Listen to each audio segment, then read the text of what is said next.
찬양 감사합니다. 안녕하세요. 이 자리에 참석해 주셔서 감사합니다. 기도하고 시작하겠습니다.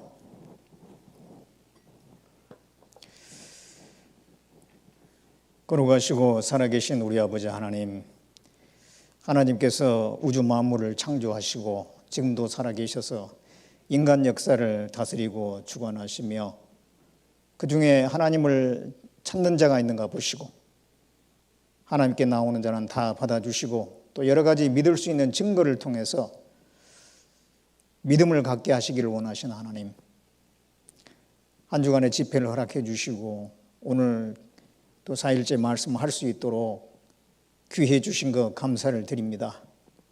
이번에 말씀을 듣는 분들 그 심령을 일일이 주장해 주시고 그 말씀이 그 마음속에 올바로 이해되고 깨달아짐으로 하나님에 대한 확실한 믿음이 생기고 또 나아가서 주 예수 그리스도를 통해서 우리에게 주시는 그 구원의 선물을 다 받을 수 있도록 은혜 베풀어 주시기를 원합니다. 오늘 시간에도 함께해 주셔서 그 말씀을 올바로 이해하고 마음속에 깨달을 수 있도록 도와주시옵소서. 우리를 구원해 주신 예수님의 이름으로 기도드렸습니다. 아멘. 같이 이사야 46장을 보겠습니다.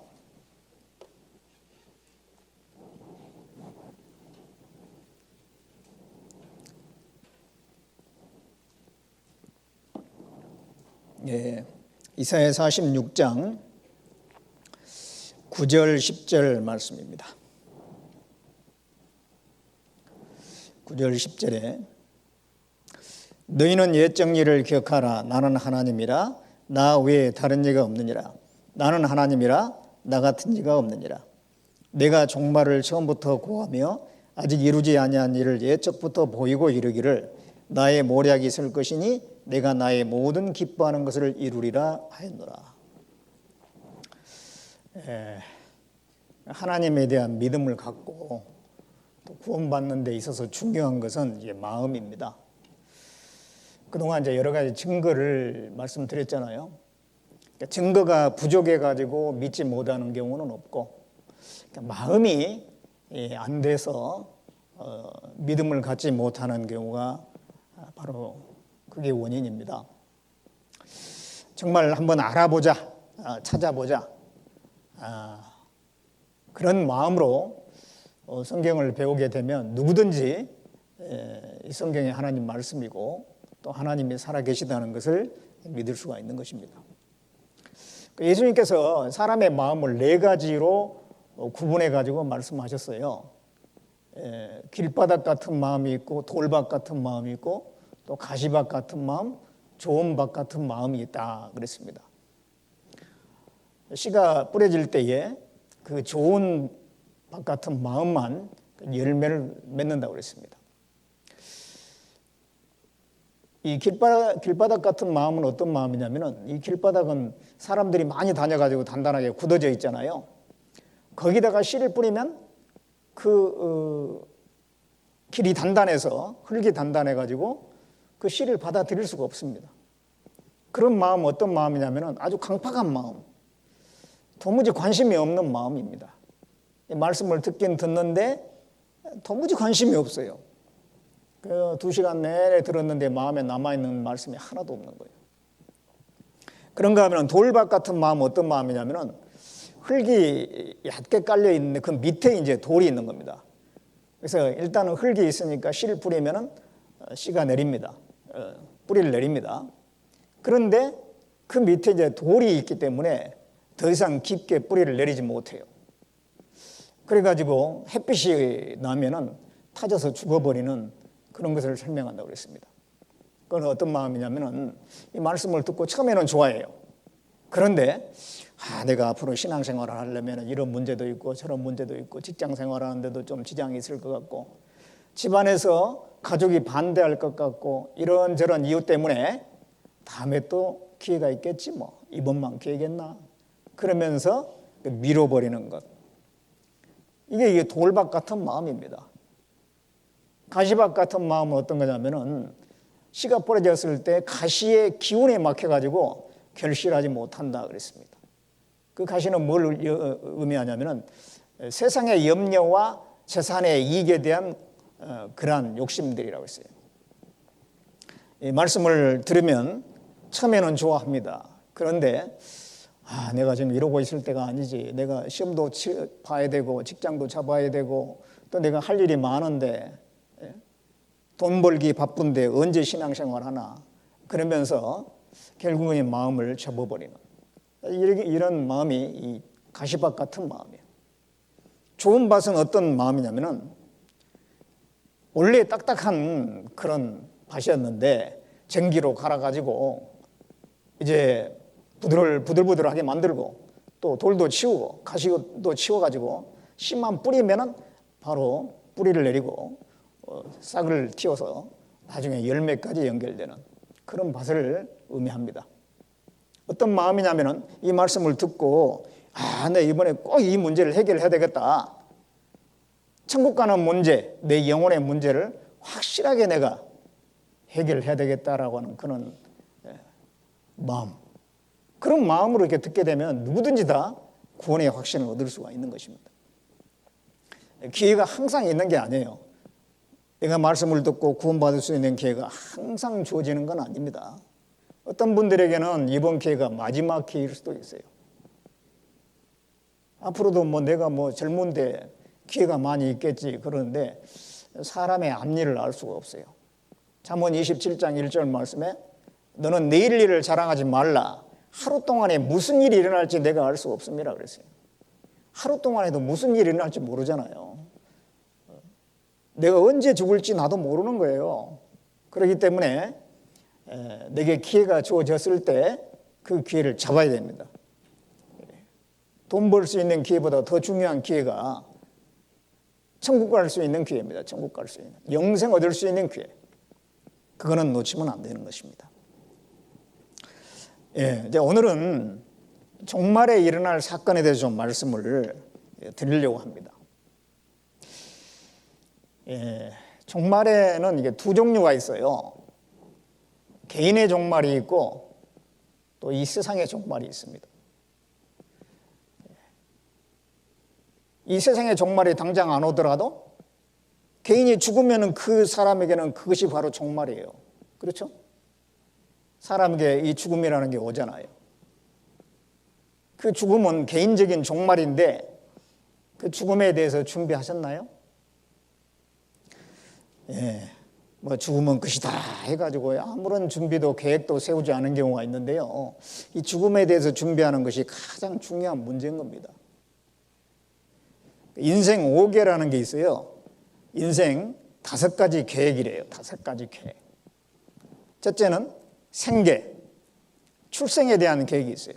아이를 몇을 낳을 건가, 이런 그런 출생에 대한 계획. 그 다음에 이제 신계, 건강에 대한 계획.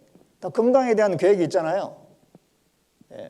병원에 가서 진료를 했는데 어디가 안 좋다. 내 앞으로 이 문제를 좀 해결하기 위해서 앞으로 운동을 어떻게 해야 되겠다. 음식을 어떻게 먹어야 되겠다. 이런 건강에 대한 계획도 있지 않습니까? 그 다음에 또 재계가 있어요. 재테크. 내가 가지고 있는 돈을 어떻게 굴려가지고 어떻게 돈을 벌어야 되겠다. 이런 계획 있지 않습니까? 그리고 또 노계도 있어요. 노후를 어떻게 보낼 건가. 어떻게 준비할 건가. 그런 계획도 세우지 않습니까? 근데 사람들은 여기까지는 잘 세워요. 여기까지는 잘 세우는데 그 다음에 한 가지가 더 있는 거예요. 중요한 한 가지가 있는데 그게 뭐냐면 사계, 죽음에 대한 계획. 죽음 이후에 어떻게 될 것인가. 그 죽음이 오기 전에 내가 죽음을 미리 준비하는 거. 그게 아주 가장 중요한 문제입니다, 사실은요. 죽음은 끝이다 그러면은 죽음에 대한 준비를 할 필요가 없어요. 근데 성경이 이렇게 말씀합니다. 한 번 죽는 것은 사람에게 정하신 것이요 그 후에는 심판이 있으리니. 죽음으로 끝이 아니라는 겁니다. 그 이후가 분명히 있기 때문에 그 죽음을 내가 미리 준비하는 것이 굉장히 중요한 거예요. 개인적인 종말은 죽음입니다. 그것도 우리는 준비를 해야 돼요. 뿐만 아니라 성경에는 세상의 종말에 대해서도 말씀하고 있어요. 역사의 종말에 대해서도 말씀을 하고 있는 것입니다. 오늘 그런 부분에 대해서 좀 말씀을 드리려고 하는데, 방금 읽은 이 본문 여기 보면요, 화면에 보면 너희는 옛적 일을 기억하라. 나는 하나님이라. 나 외에 다른 이가 없느니라. 나는 하나님이라. 나 같은 이가 없느니라. 옛적 일을 기억하라. 지금까지 옛적 일을 배웠죠. 창조에 관해서도 배웠습니다. 에덴 동산 사건, 노아 홍수 사건, 또 바벨탑 사건, 이스라엘 민족의 그 역사를 통해서 과거의 역사가 어떻게 되어 왔는지, 하나님께서 지금 지나온 역사를 다스려 왔습니다. 뿐만 아니라 내가 종말을 처음부터 고하며 아직 이루지 아니한 그 미래 일을 말이죠, 옛적부터 보이고 이르기를 나의 모략이 설 것이니 내가 나의 모든 기뻐하는 것을 이루리라. 이 종말을 하나님께서 처음부터 말씀을 해 놓으셨다는 것입니다.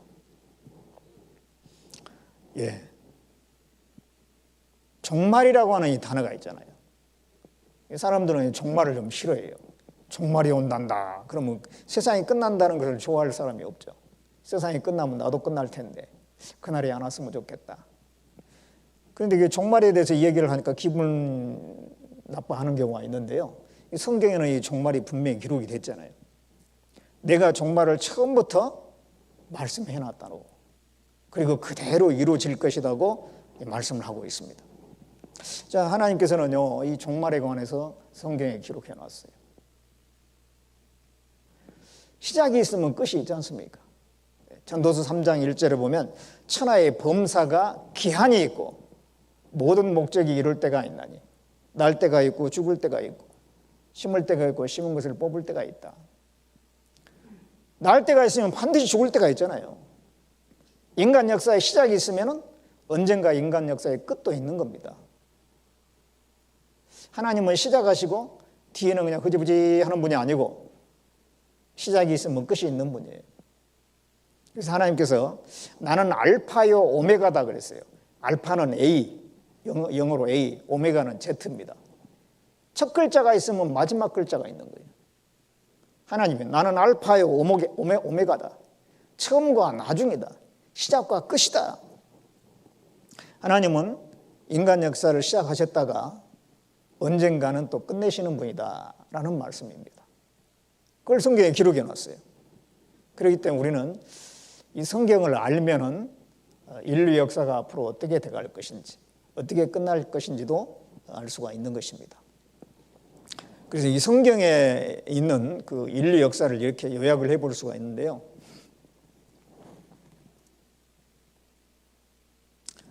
자, 이 아담부터 아브라함까지를 양심 시대라고 합니다. 양심에 따라 살도록 놔뒀어요. 아브라함은 이스라엘의 조상이지 않습니까? 그래서 아담은 최초의 사람입니다. 그래서 아브라함까지 몇천 년, 이 기간을 양심 시대라 그래요. 또 아브라함 때부터 예수님 오실 때까지를 율법 시대라 합니다. 율법을 주시고 이스라엘 민족들에게 율법을 주시고 순종하면은 복을 받고 불순종하면 저주받는 그런 시대였는데, 결국 이스라엘 민족은 불순종함으로 저주받다가 저주받음으로써 율법 시대를 마감하게 됩니다. 그 다음에 이제 예수님이 오신 이후에 그 다음에 복음이 전해지는 이 시기를 갖다가 은혜 시대라고 합니다. 왜냐하면 예수 그리스도의 그 구원의 복음을 누구든지 믿기만 하면은 구원을 받는 그런 시대이기 때문에 은혜 시대라고 그래요. 자, 이 은혜 시대가 계속하는 것이 아니라 언젠가 끝나는데, 어떻게 끝나냐면은 예수님이 죽으시고 부활하셔가지고 하늘에 올라가셨거든요. 공중에 재림하셔요. 공중에 재림하실 때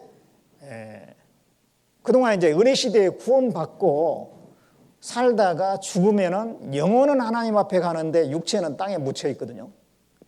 그 땅에 묻혀 있는 사람들이 부활되는 겁니다. 또 살아있는 사람 중에서도 구원받은 사람은 변화돼서 올라가요. 그래서 공중에서 예수님을 만나게 되는데, 자, 이런 사건이 있다고 성경에 기록하고 있습니다. 이 사건이 일어남으로써 은혜 시대는 마감하게 되고 7년 환란 시대라고 하는 특별한 시대가 주어져요. 이 7년 환란 시대는 3년 반, 3년 반으로 나뉘는데 앞에 3년 반 기간 동안에는 유대인들이 전 세계에 흩어져 있던 유대인들이 완전히 다 돌아와요. 그리고 이제 14만 4천 명이 구원을 받습니다. 유대인들만 구원을 받아요. 이방인들은 이제 구원받지 못합니다. 그리고 이제 뒤에 3년 반이 있는데 이때는 세계가 하나로 통합이 되고 한 사람이 온 세계를 통치하는 세계 정부가 결성되고 666이라는 표를 받게 하고 그 한 사람이 온 세계를 다스리는 그런 시대가 됩니다. 그래서 이제 이 7년 환란이 진행되다가 언젠가 끝나게 되는데 전쟁으로서 마감하게 되고 그때 예수님이 지상에 이 땅에 재림을 하게 됩니다. 예루살렘 앞에 감람산이라고 하는 산이 있는데 그 산으로 내려온다고 스가랴 14장에 기록하고 있습니다. 그러면서 사실상 여기서 인간 역사는 마쳐지는 거예요. 그 다음에 이제 천년 왕국이라고 하는 특별한 기간이 있는데 이 기간을 거친 다음에 이제 세상은 완전히 이제 끝나게 되고 심판을 받고 천국 갈 사람과 지옥 갈 사람이 완전히 나눠지게 됩니다. 그럼 우리는 지금 어디에 살고 있느냐? 그게 중요하잖아요. 우리는 지금 율법 시대냐? 율법 시대는 아니죠. 은혜 시대입니다. 은혜 시대에 살고 있는데 은혜 시대 중에서도 거의 끝부분에 살고 있어요. 은혜 시대 중에서도 예수님이 공중에 재림하기 바로 직전에 우리가 살고 있습니다. 그걸 어떻게 알 수 있냐면은 예수님이 공중에 이제 재림하시는 때가 그런 그 사건이 일어나기 전에 이러한 징조가 있을 것이다 그랬는데 그런 징조가 우리 시대에 다 나타나고 있거든요. 여기 이제 예수님이 공중에 재림하고 구원받은 사람들이 착 들려 올라가는 그 사건이 있는데 그 사건 전에 있을 징조들을 성경에 이렇게 말씀을 하고 있어요. 이스라엘이 회복될 거다. 이스라엘 회복됐잖아요. 또 거짓 그리스도가 많이 나타날 것이다. 전쟁이 많이 일어날 것이다. 이러한 일들이 지금 일어나고 있습니다. 좀 이따 말씀드리겠어요. 그 다음에 기근과 지진, 기근은 굶주리는 것, 지진, 온역, 전염병, 그리고 환경오염 이런 것들이 증가하게 될 거다라고 성경에 기록하고 있어요. 근데 우리 시대에 정말 이런 일들이 일어나고 있습니다. 또 도덕적으로는 말할 수 없이 타락하게 되고 또 교통은 발달하고 지식은 증가할 것이다 그랬어요. 지금 우리 시대에 교통이 많이 발달됐죠. 사람들이 빨리 왕래하고 있습니다. 그리고 지식은 폭발적으로 증가해가지고 그거 다 배울 수가 없기 때문에 이 검색을 잘하면 돼. 그 네이버에 들어가 보면 웬만한 거 다 나오지 않습니까? 지식이 너무도 많아요. 그리고 세계 정부가 결성되고 666이 출현될 수 있는 준비가 될 거다 그랬는데 지금 우리 시대에 세계가 점점점 하나로 통합돼 가고 있고 666표를 받을 수 있는 준비가 기술적으로 다 지금 돼가고 있습니다. 네. 그래서 공중 재림 전에 이러이러한 징조가 있을 것이다 그랬는데 우리 시대에 그대로 징조가 나타나고 있어요. 네, 이제 마태복음 24장을 보겠습니다.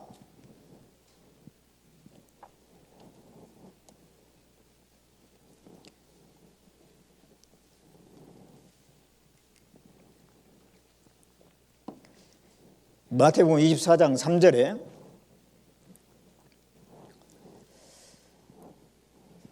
예수께서 감람산 위에 앉으셨을 때에 제자들이 종용이 와서 가로되 우리에게 이르소서 어느 때 이런 일이 있겠사오며 또 주의 임하심과 세상 끝에는 무슨 징조가 있사오리까.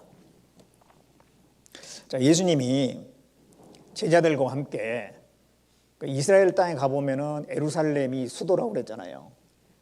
그 이렇게 건너편에 감람산이 있어요.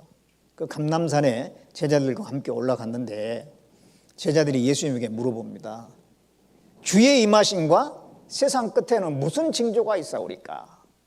주님이 다시 오시는 것과 이 세상 끝은 같은 시점이거든요. 그래서 이 세상 끝에는 무슨 징조가 있사오리까? 그래 물어봤습니다. 만일 세상 끝이 없다 그러면 예수님께서 야 무슨 세상 끝이 있다고 그러냐 괜히 뭐 사람들 놀래게 하지 말고 유언비어 퍼뜨리지 말라고 말이죠. 그랬을 텐데 세상 끝에 관한 징조를 쭉 말씀해 주셨어요. 그는 세상 끝이 있다는 말이에요, 없다는 말이에요? 있다는 말이죠. 그래서 이게 이제 세상 끝에 관한 징조를 쭉 말씀해 주셨는데, 이러한 징조들이 우리 시대에 나타나고 있으면은 우리 시대가 세상 끝인 거예요. 근데 쭉 말씀했는데 우리 시대는 전혀 이런 징조가 안 나타나네? 그럼 아직 많은 세상 끝되려면 아직 멀은 거예요. 근데 결론적으로 우리 시대에 이런 일이 다 나타나고 있어요. 그 뒤에 이제 읽어봅니다. 4절에 보면은 예수께서 대답하여 가라사대 너희가 사람의 미혹을 받지 않도록 주의하라. 많은 사람이 내 이름으로 와서 이르되 나는 그리스도라 하여 많은 사람을 미혹케 하리라. 난리와 난리의 소문을 듣겠으나 너희는 삼가 두려워 말라. 이런 일이 있어야 하되 끝은 아직 아니니라. 민족이 민족을 나라가 나라를 대적하여 일어나겠고 처치의 기근과 지진이 있으리니 이 모든 것이 재난의 시작이니라. 이제 몇 가지 징조를 말씀했습니다. 첫 번째는 너희들 사람에게 미혹받지 않도록 해라. 미혹하는 일들이 있어요. 종교적으로 미혹하는 일들이 있다는 것입니다. 어떻게 미혹하냐면 내가 바로 그리스도입니다. 내가 바로 하나님입니다. 이런 사람이 나타난다는 거예요. 그러면 사람들이 또 많이 따라간다는 겁니다. 그런데 이게 우리 시대에 이런 일이 일어나고 있어요. 우리나라만 해도 자기가 예수라는 사람이 50명이나 돼요. 하나님이라는 사람이 20명인 거예요. 미국 같은 경우는 한 2,000명 된다고 그래요. 얼마나 혼란스럽겠어요. 옛날에는 그런 일 없었나? 옛날에는 그래도 사람들이 교만해도요, 정도껏 교만했거든요. 자기가 감히 하나님이다, 예수님이다 이런 말을 못했어요. 근데 요즘에는 사람들이 너무나 교만이 머리 꼭대기까지 올라가가지고 자기가 하나님이래, 자기가 바로 예수래요. 그래도 이게 잡아가는 사람도 없어요.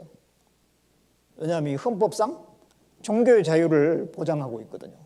무슨 말을 해도 종교적인 것은 그냥 놔두는 거예요. 그래서 요즘에 너무너무 이렇게 참 미혹하는 일들이 많습니다. 뿐만 아니라 난리와 난리의 소문을 듣는다 했는데, 이 난리가 뭐냐면은 영어로는 war입니다. war. 전쟁. 옛날 이게 전쟁이 일어나면 난리 났다 그러잖아요. 난리 났다. 난리의 소문을 많이 듣게 될 거다. 근데 우리 시대에 와서 1차 세계대전, 2차 세계대전이 일어났고 계속 지금 국지전이 일어나고 있어요. 내전이 일어나고 전쟁이 계속되고 있어요. 우리나라도 사실상 휴전 상태잖아요. 언제든지 전쟁이 일어날 수가 있죠. 그래서 독일의 어떤 전문지에 의하면 매일 25개 국가가 계속 전쟁 중에 있답니다. 이 전쟁, 이 작은 전쟁들이 계속 일어나다가 나중에 큰 전쟁으로 이어지는 거예요, 이제. 그 다음에 또 민족이 민족을, 나라가 나라를 대적하여 전쟁이 일어나겠고, 그 다음에 기근과 지진이 있을 것이다.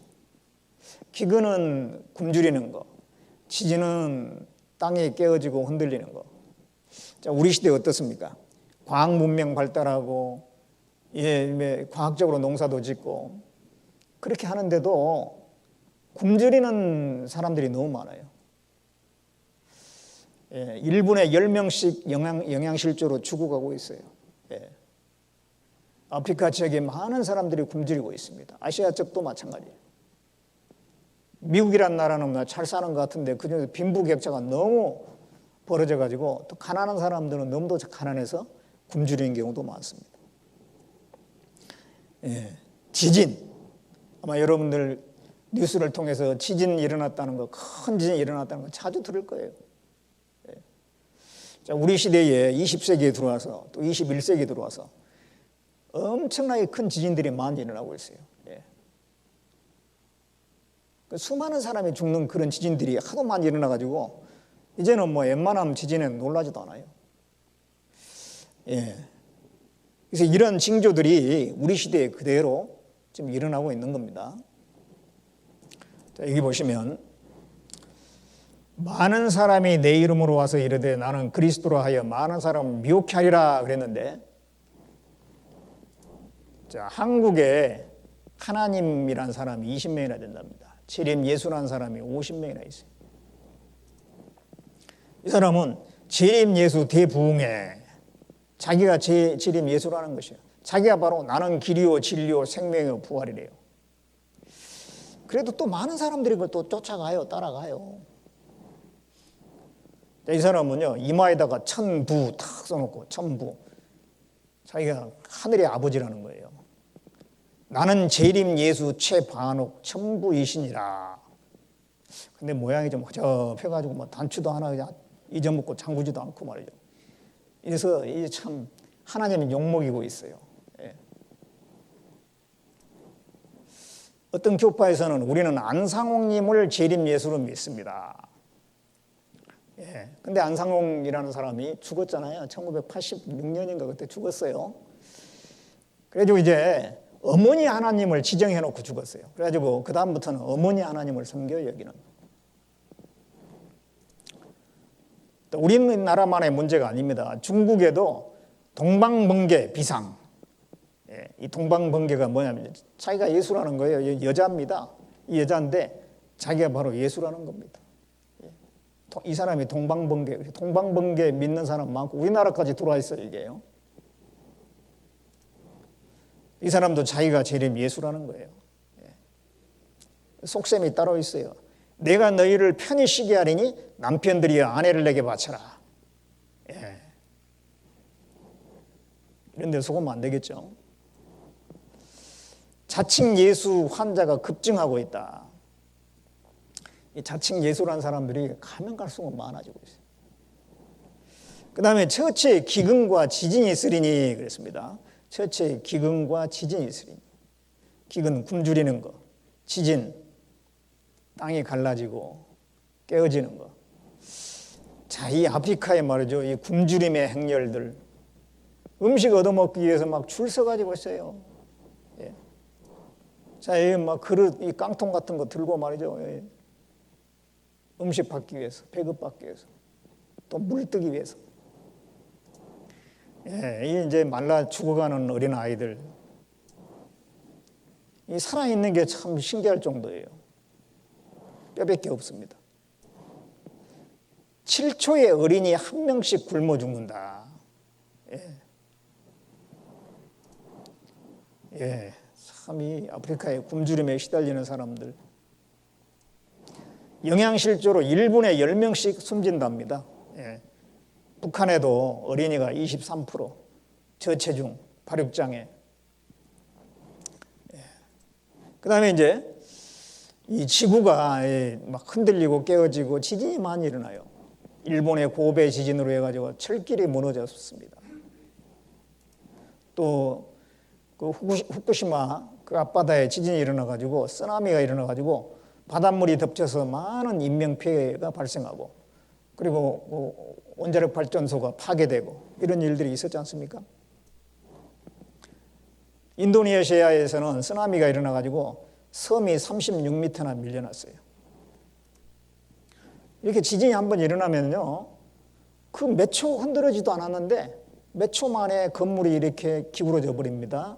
전쟁터처럼 폭격 맞은 것처럼 다 부서지고 칠레 지진 때문에 서쪽으로 3m나 이동했대요. 중국의 그 스촨이라고 하는 지역에 지진이 일어났는데 마치 전쟁이 일어난 것 같아요. 폭격 맞은 것 같습니다. 불과 몇 초 만에 이렇게 돼버려요. 그 이제 지진 빈도수를 보면은요, 과거에는 조금씩밖에 안 일어났는데 20세기에 들어와가지고 갑자기 그 지진 빈도수가 늘어났고 지금 21세기인데 지금도 마찬가지입니다. 이게 마지막 때 징조예요, 이게. 우리나라는 안전한가? 대지진, 이젠 한반도를 노린다. 우리나라도 안전지대가 아니라는 것입니다. 자, 그래서 이 성경에 말씀한, 예수님께서 말씀한 이 마지막 징조들이 우리 시대에 다 일어나고 있지 않습니까? 그 다음에 이제 마태복음 24장 12절을 보겠습니다. 불법이 성함으로 많은 사람의 사랑이 식어지리라. 이것도 마지막 징조입니다. 마지막 때가 되면은 불법이 번성할 거다. 이 불법이라는 건 죄를 얘기해요. 죄요. 죄가 너무너무 많아질 거라는 거예요. 그리고 사람들의 사랑은 식어진다는 것입니다. 어때요? 어르신들 어렸을 적하고 지금하고 죄가 점점 줄어듭니까? 엄청 많아졌습니까? 예, 폭발적으로 증가했어요. 지금 우리 시대는 정말 죄가 많은 시대예요. 그리고 사람들이 막 폭력적으로 변했고 또 사람들은 아주 문란하고 음란하게 변했어요. 그런 죄들이 많아져요. 아니 걸어가다 말이죠. 어깨만 부딪혀도 그것 때문에 시비를 걸어가지고 막 때려 죽이고 그런 일 많이 있잖아요. 그리고 이제 자식이 부모를 죽인다. 옛날 같으면 상상할 수 없는 일인데 자식이 부모를 죽이는 일들이 얼마나 많은지 몰라요. 부모가 또 자식을 죽여요. 오늘 뉴스에 보니까 또 자식 죽인 부모가 있더만. 그런 일들이 이렇게 많아요. 이 사람 목숨을 그렇게 귀중하게 여기지 않는 시대에 지금요. 너무 되게 폭력적이 됐어요. 폭력적.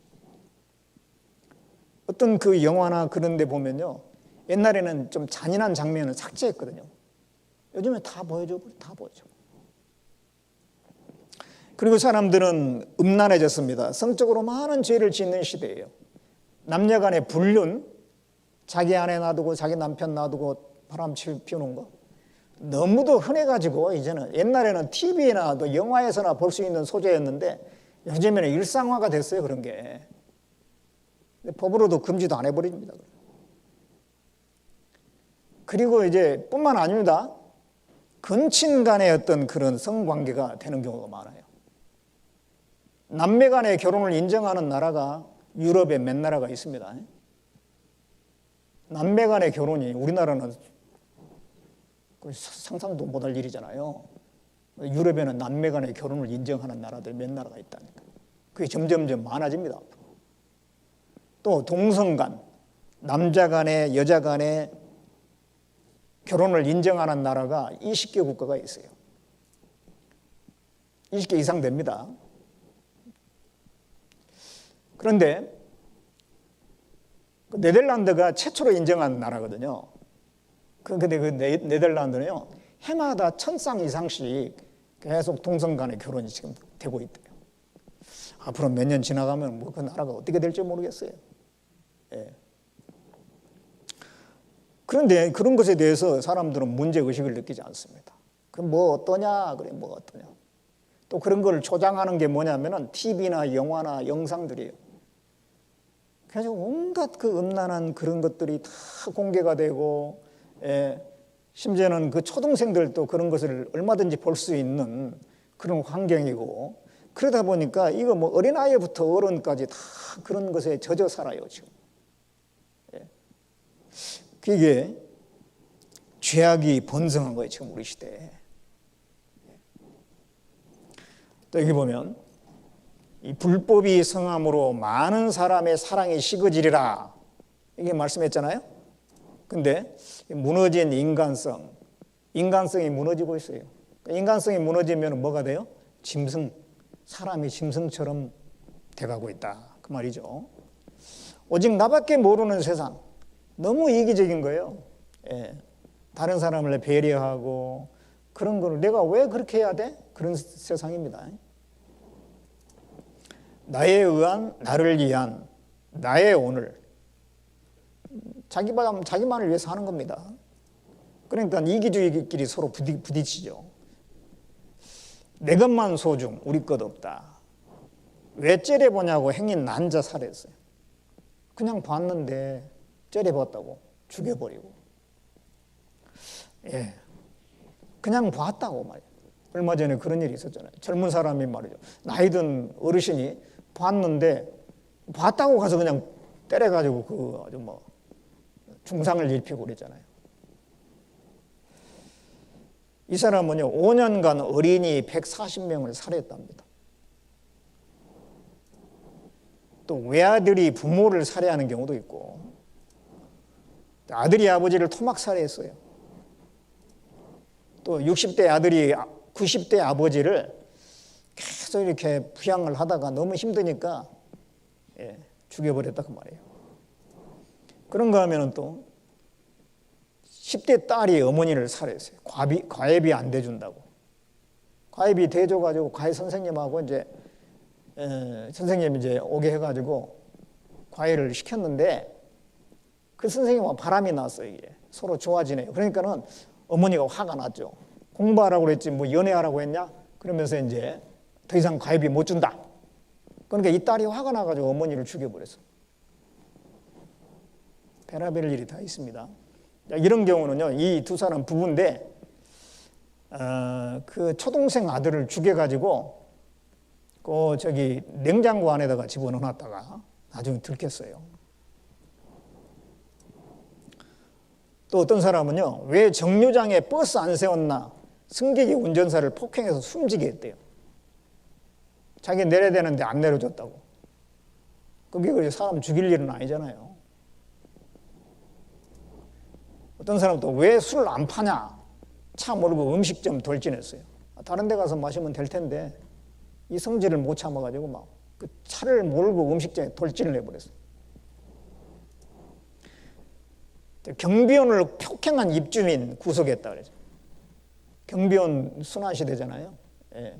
아파트 그 주민들이 말이죠. 경비원을 맡다 폭행하기도 하고 갑질하기도 하고 막 그러지 않습니까? 그런가 하면은 이 성적으로 너무 문란해요. 여대생 성의식 개방, 결혼 전에 성관계하는 것 찬성하는 것이 한 45%가 돼요. 결혼을 안 했는데 성관계 하는 그것에 대해서 찬성을 한다는 거예요. 45%. 미혼 직장 여성 58%가 성경험을 했고, 간통은 이제 법으로는 이제 무죄가 됐죠. 간통죄 폐지해 버렸어요. 뿐만 아닙니다. 낙태죄도 폐지를 했어요. 엄마 뱃속에 이제 아이가 생겼으면 분명히 심장이 뛰고 생명체인데 죽이는 거 괜찮다는 거예요. 이제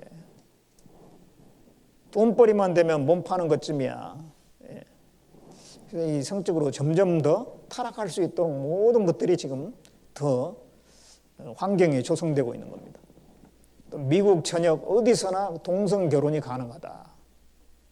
동성, 남자끼리 여자끼리.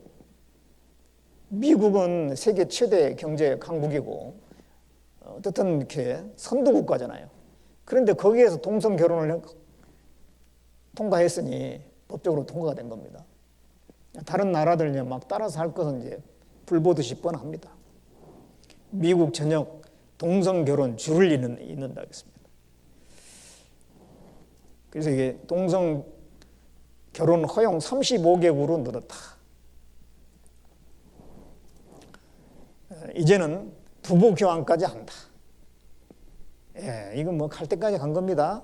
그래서 이게 말세가 되면은 불법이 번성할 거다. 근데 우리 시대에 죄가 얼마나 많아졌습니까? 그리고 많은 사람이 사랑이 식어지리라. 사랑은 또 얼마나 그냥 식어져 가지고요. 이웃 간에 서로 요즘에 층간소음 문제 때문에 막 죽이는 일도 많고요. 이 사랑이 없어요. 그걸 이해해주고 배려해주고 이런 것이 없으니까요. 첨예하게 대립하고 그냥 뭐 해결이 안 되니까 죽이는 거예요. 우리 시대를 얘기하고 있는 것 같지 않습니까?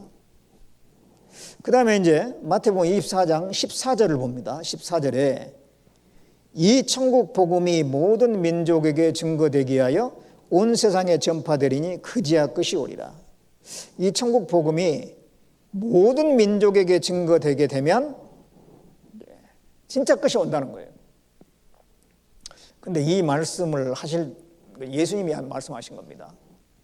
예수님 말씀하실 때 2000년 전에는 이 성경 자체가 유대인들만 가지고 있었던 겁니다. 이스라엘 사람들에게만 가지고 있었어요. 그런데 그때 예수님이 말씀하시기를 이 천국 복음이 모든 민족에게 증거될 거다. 그런데 2000년 지난 지금 이 말씀대로 됐잖아요. 전 세계 3,000개 이상의 언어로 번역이 된 겁니다. 이거 보셨잖아요. 전 세계 3,324개 언어로 성경이 번역됐어요. 그러니까 온 세계의 모든 민족에 전파된 게 맞잖아요. 이 말씀만 하나 보더라도요, 이 성경이 정말 사실이고 예언이 반드시 이루어지는구나, 그걸 알 수가 있습니다. 예수님이 2000년 전에 이렇게 말씀했는데 지금 와서 보니까 전혀 이 성경이 전파되지도 않고 이스라엘 땅 아직도 이스라엘 사람들만 있고 있다 그러면은요, 이 틀린 것이 되어버렸잖아요. 그런데 이 말씀대로 이루어졌어요. 전 세계에 다 전해진 겁니다. 그것도 그냥 온 세계에 안 퍼진 데가 없어요. 어느 나라 가든 간에 성경 없는 나라가 없다니까요, 지금. 그 성경 안에는 복음이 들어있어요. 이 천국 복음. 그래서 온 세계에 전파됐습니다.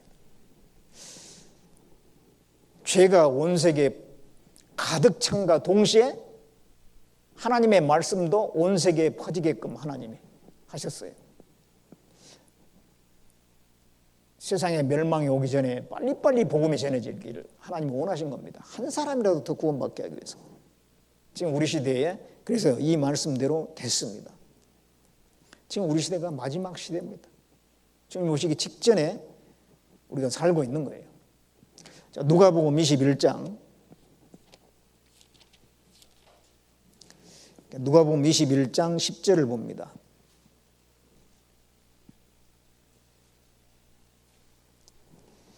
누가복음 21장 10절에 또 이르시되 민족이 민족을 나라가 나라를 대적하여 일어나겠고 처처에 큰 지진과 기근과 온역이 있겠고 또 무서운 일과 하늘로서 큰 징조들이 있으리라. 여기 이제 마태복음 24장의 내용하고 좀 중복이 되죠. 민족과 민족이 나라가 나라를 대적해서 전쟁이 일어나겠고 큰 지진과 기근과 이제 하나 더 붙였습니다. 온역이 있겠고 또 무서운 일이 있을 거다. 온역이 있겠다. 무서운 일이 있을 거다. 이것도 마지막 징조를 지금 말씀하고 있는 거거든요. 이게 뭘 설명하냐면요. 자, 이게 여기 보시면 처처의 기근과 지진과 온역이 있겠고 그런데 이 온역은 영어로 페스틸런스 그래가지고 전염병입니다. 전염병. 옛날에 그 유럽에 페스트가 번져가지고 흑사병인데요. 그 병에 그래서 유럽 인구의 3분의 1이 죽었어요. 아주 무시무시한 전염병이었어요. 거기서 만들어진 단어가 이 페스틸런스입니다. 그러니까 전염병이라는 겁니다. 그런데 세계 곳곳에 온역, 전염병이 있을 것인데 이게 마지막 징조라는 겁니다. 지금 우리 시대에 이것이 지금 우리가 생생하게 체험하고 있죠. 코로나 바이러스. 이 코로나 바이러스가 지금 퍼져가지고요. 지금 만 2년도 안 됐는데 지금 전 세계 확진자가 몇 명이냐면 2억 3,500만 명이에요. 78억 인구 중에서 2억 3,500만 명이 지금 확진이 됐다는 거예요. 수백만 명이 죽었고 말이죠. 예, 이 마지막 시대의 징조입니다, 이것이요. 이게 에이즈, 그 외에도요, 에이즈가 전 세계에 퍼져 있어요. 우리나라에서도 에이즈로 죽은 사람이 해마다 여러 명이 있습니다. 아직도. 세계적으로는 많은 사람이 죽고 있어요. 그리고 또 이제 광우병 같은 짐승들도 전염병이 있습니다. 또는 이 조류독감 같은 거, AI, 구제역 같은 거. 이게 전염병이거든요. 이 코로나 바이러스, 에이즈, 광우병, 조류독감, 구제역, 사스, 에볼라, 메르스, 코로나 바이러스 같은 이런 질병, 이런 질병들의 공통점은 이 동물로부터 이게 전염된 거랍니다. 동물로부터. 그 중에서 이제 우리가 지금 실감하고 있는 것이 바로 이 코로나19인데, 코로나19로 끝날 것 같아요? 아닙니다. 이거 지나가고 나면은요, 이보다 훨씬 더 큰 것이 분명히 올 거예요. 짧은 기간 내에. 메르스가 몇 년 전에 있었잖아요. 그것으로 끝이었으면 좋았는데 5년도 안 돼가지고 이 코로나 바이러스가 생겨났거든요. 한 5년 정도 지나가지고. 이거 지나고 나면 또 다른 더 큰 바이러스가 생길 수도 있어요. 그리고 또 이제 온역과 무서운 일이 있을 거다 그랬어요. 무서운 일이 뭐냐면 테러입니다. 테러. 영어 성경에는 테러라고 되어 있어요. 영어 성경에 보면 지진, 기근, 그다음에 온역, 그다음에 테러, 테러가 있을 거다. 지금 이 테러들이 많이 일어나고 있죠. 해마다 테러로 많은 사람이 죽어요. 지구촌의 테러 광기. 그래서 이 테러는 자기하고 원한 관계도 없는 그 불특정 다수를 향해서 포탄을 터뜨린다든가 막 그렇게 하지 않았습니까? 여기 9.11 테러 해가지고 그때 비행기가 항공기가 여기 부딪혀가지고요. 이 두 빌딩이 무너지지 않습니까? 그때 이 10,000명 정도가 죽었다고 합니다. 예. 그 외에도 이 세계 여러 나라에서 계속 테러들이 일어나고 있어요. 이렇게 보고 있습니다. 반정부 시위대가 손을 잡고 구호를 외치는 도중 뒤쪽에서 강한 폭발이 일어납니다. 비명과 함께 순식간에 아수라장으로 변했습니다. 터키 앙카라에서 일어난 최악의 자살 폭탄 테러로 지금까지 128명이 숨졌습니다. 네, 승객과 승무원 224명을 태운 러시아 여객기가 이집트 시나이 반도에 추락했습니다. 이 사고 지점에서 비행기 잔해와 시신이 발견됐는데 탑승객 모두 숨졌습니다. 이런 가운데 IS는 지난달 러시아 여객기를 추락시키는 데 사용했다면서 사제 폭발물을 공개했습니다. 레바논에서 이슬람 순위파 무장 세력 IS의 연쇄 자살 폭탄 테러로 43명이 목숨을 잃었습니다. IS는 여객기 테러에 이어 러시아 본토를 피로 물들이겠다며 추가 테러도 암시했습니다.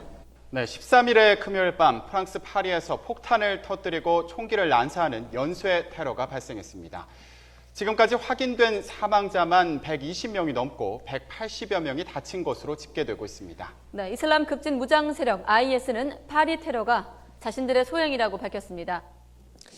자, 이렇게 온역, 또 테러 이런 일들이 우리 시대에 일어나고 있는데 2000년 전에 예수님께서 말씀하신 것이 이루어지고 있는 거예요.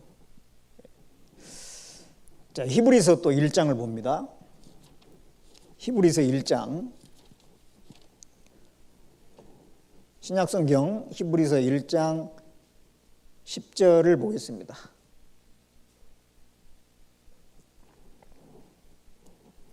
히브리서 1장 10절에 또 주여 태초에 주께서 땅에 기초를 두셨으며 하늘도 주의 손으로 지으신 바라. 그것들은 멸망할 것이나 오직 주는 영존할 것이요 그것들은 다 옷과 같이 낡아지리니. 자, 이 말씀 보면 하나님이 이 땅과 하늘을 만드셨는데 그것이 영원히 가는 것이 아니라는 거예요. 그것은 옷과 같이 멸망할 것이고 그 전에 옷이 낡아진 것처럼 낡아질 것이라고 그랬어요. 예, 하나님께서 이 지구를 만드실 때 영원히 이 땅에서 살라고 만들어 놓은 게 아닙니다. 임시 건물이에요. 천국 갈 수 있는 백성이 다 준비되면 이 지구는 없애버리는 겁니다. 아파트를 지을 때 먼저 현장 사무소나 이런 걸 짓지 않습니까? 나중에 아파트 다 건축하고 다 정리하고 그러면은요, 현장 사무소 그런 거 다 치워버려요. 임시 건물이었던 거예요. 마찬가지로 이 지구는 임시 건물입니다. 이 땅에 태어났다가 간 사람들 중에서 천국 갈 사람들이 있어요. 그렇게 해서 천국 갈 사람 다 준비되면 이 지구는 없애는 겁니다. 그런데 이제 그것이 언젠가 멸망할 것인데 그 전에 먼저 옷이 낡아진 것처럼 낡아질 것이다 그랬어요. 우리 시대가 지구가 낡아진 것을 체험하는 그걸 경험하는 시대에 우리가 살고 있습니다. 이 성경이 써질 당시는 1900년 전이거든요. 1900년 전에는 이 지구가 낡아질 거다. 그럼 아무도 그때 이해를 못했을 거예요. 이렇게 물도 깨끗하고 공기도 깨끗하고 모든 것이 보기 좋고 하는데 어떻게 이게 낡아진가. 근데 우리 시대에 와서 정말 낡아졌죠. 옷이 낡아진 것처럼 낡아진 겁니다. 토양이 오염됐어요. 그래가지고 뭘 생산을 하는데 그냥 노지 생산이 거의 안 되죠. 하우스 안에다가 생산을 해야 되고 화학비료를 많이 써야 되고, 그러니까 뭘 이렇게 생산한 것을 먹는데, 먹기는 잘 먹는데 또 질병도 많이 걸리고 그래요. 공해식품을 먹으니까 그래요. 그리고 이제 물도 많이 오염됐죠. 그래서 집집마다 정수기 없는 집안이 없다니까요. 다 정수기를 달아서 써야 돼요. 그리고 이 바닷물 있잖아요. 바닷물도 많이 오염돼 가지고, 특별히 이제 플라스틱을 많이 버리잖아요. 그럼 이제 그 플라스틱이 바다에 둥둥 떠다니다 그걸 막 깨지고 막 해가지고 그게 그냥 미세 플라스틱으로 또 이제 부서지는 거예요. 그럼 이제 물고기들이 그걸 먹어. 그래가지고 조사를 해봤습니다. 바다의 물고기들을 조사해봤더니 35%가 플라스틱을 다 함유하고 있는 거예요. 물고기들이. 그러니까 그런 생선을 먹으니까 사람들이 또 식이질환이나 뭐 그런 염증이나 이런 것들이 많이 생기는 거예요. 이 물이 많이 오염됐습니다. 바닷물. 그리고 또 공기가 얼마나 많이 오염됐습니까? 미세먼지 문제는 뭐 심각하지 않습니까? 그리고 지구가 점점점 뜨거워지고 있는 거예요. 지구 온난화에 대해서 많이 들으셨을 거예요. 이거 다 누구나 다 경험하는 겁니다. 옛날에는 10월 되면 첫눈이 왔어요. 제가 어렸을 때만 해도 첫눈은 거의 10월 달에 왔습니다. 그렇죠? 근데 지금은 이게 뭐 11월 달이 돼도 눈이 구경하기 어려울 수도 있어요. 그리고 점점 이게 더워져 가지고요. 더위가 지금까지 계속하고 있지 않습니까? 온난화가 점점 심해지고 있는데, 그러므로 해가지고 북극과 남극에 있는 얼음이 녹아요. 그러면서 이 바닷물의 수위가 올라가고 바닷물의 온도가 올라가고, 그러면서 이제 기후 재앙이 일어납니다. 이제 기후 재앙의 마지노선이 1.5도라고 그러는데요. 1.5도가 뭐냐면은 지구 평균 온도가 지금 조금씩 올라가는데 1.5도까지 딱 올라가면은요. 그러면 그 다음부터는 이제 사람이 어떤 방법을 써도 안 된대요. 그럼 그때부터는 이제 연쇄 반응이 일어나면서 빠른 속도로 막 올라가는 거예요. 이제 온도가 올라가면서 그 지표면에 메탄이라는 게 저기 시베리아나 그런 땅 밑에요. 메탄 가스가 많이 들어있답니다. 근데 거기에 이제 얼음이 다 벗겨져 버리면 그게 다 분출되면서 온도를 엄청나게 올린대요. 이 지구 온도를. 그러면은 이게 이제 기후재앙이 걷잡을 수 없이 일어난다는 거예요.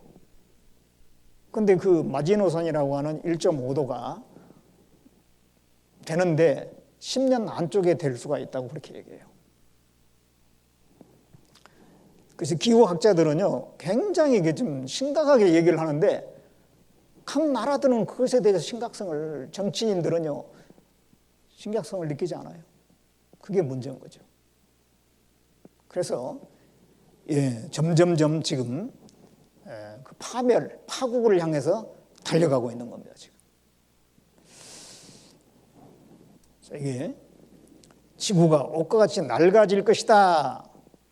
근데 지금 그렇게 되지 않습니까? 지구가 이제 막 다 됐어요. 그래서 막 통에 매놨어요.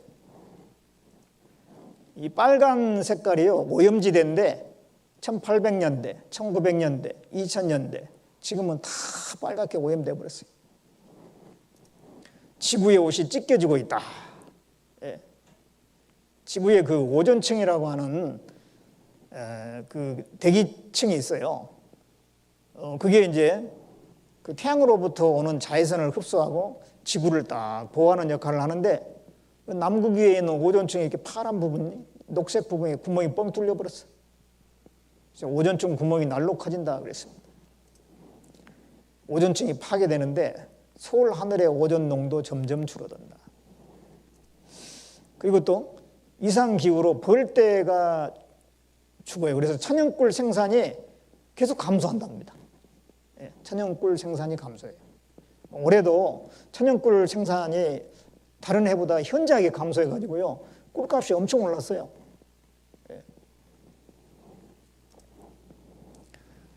이게 대기 오염으로 매년 330만 명이 사망한답니다. 지구온난화.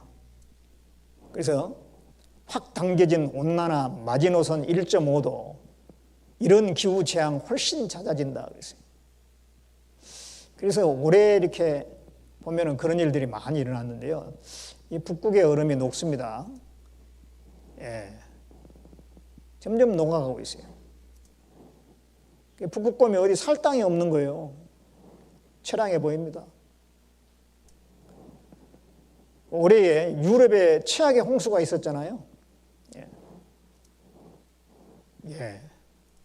그래서 이제 올해 그 6월에서 7월 달 기후 재앙들을 이렇게 쭉 나열을 했는데 유럽은 이제 이상 고온 현상 그리고 이제 홍수 그런 것들이 일어났습니다. 러시아도 이 폭염, 산불, 알래스카도 폭염. 그 알래스카는 굉장히 추운 지역이잖아요. 근데 막 폭염으로 막. 그리고 미국도 폭염, 산불. 그리고 중국은 홍수. 한국은 폭염. 그래서 열대야가 굉장히 길었지 않습니까? 일본은 또 홍수. 막 이런 일들이 기후재앙입니다. 기후재앙. 앞으로 어떤 일이 일어날지 정말 두려운 시대에 우리가 살고 있어요. 자, 기후 변화로 인한 경보 등 이미 곳곳에서 동시다발적으로 일어나고 있습니다. 현인아 기상팀장이 전해드리겠습니다. 이틀째 초여름 같은 더위가 이어지고 있습니다. 평택의 최고 기온은 30.6도, 서울은 27.5도를 기록했습니다. 평년의 6월 하순에 해당하는 날씨로 계절을 2달이나 앞서가는 이상 고온입니다. 여름 날씨처럼 더워요. 원래 자켓 입고 나왔는데 너무 더워가지고 지금 벗고. 앞으로 다가올 여름이 좀 걱정되는 그런 날씨인 것 같아요. 지난주는 기상관측 이후 가장 늦은 한파주의보가 발령됐는데 단 일주일 만에 계절이 극과 극을 오갔습니다. 올봄이 심상치 않다는 걸 가장 먼저 알려준 건 벚꽃입니다. 일본에서는 9세기에 처음 관측을 시작한 이후 1200년 만에 가장 빨리 벚꽃이 만개했고 서울도 99년 만에 가장 빨리 폈습니다. 바다에서도 처음 보는 현상이 나타났습니다. 필리핀 동쪽 해상에서 발생한 슈퍼태풍 수리게입니다. 중심기압 895헥토파스칼. 봄에도 슈퍼태풍은 종종 나타나지만 4월에 이렇게 강한 태풍은 처음입니다. 이 태풍은 육지를 비켜 바다로만 가는데도 필리핀에선 대형 선박이 자초되고 인명피해가 속출했습니다. 대기가 더욱 불안정해지는 특징을 보이는데요. 급격히 발달하는 태풍은 기후변화의 한 신호로 볼 수 있겠습니다. 올해도 시작부터 기상 이변이 잇따르고 있습니다. 아열대 지방인 미국 텍사스를 얼려버린 이상 한파, 유럽과 중동을 덮친 폭설, 호주 대홍수까지 이런 재난들의 배후에는 기후변화가 있습니다. 지난해 코로나로 경제가 위축됐는데도 온실가스는 사상 최고치를 다시 경신해 414 ppm을 돌파했습니다. 올해는 세계 경제가 회복되며 온실가스가 더 급증할 것이라는 우려가 나오고 있습니다. 예. 기후적인 그런 면에서 보면 점점 갈수록 심각해지고요. 전망이 좋지 않습니다. 그 해결책도 없어요. 예. 그 다음에 마태복음 24장 또 봅니다. 마태복음 24장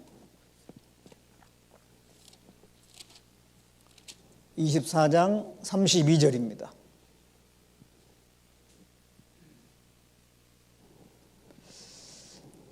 여기에 또 마지막 징조를 예수님께서 말씀하셨는데요.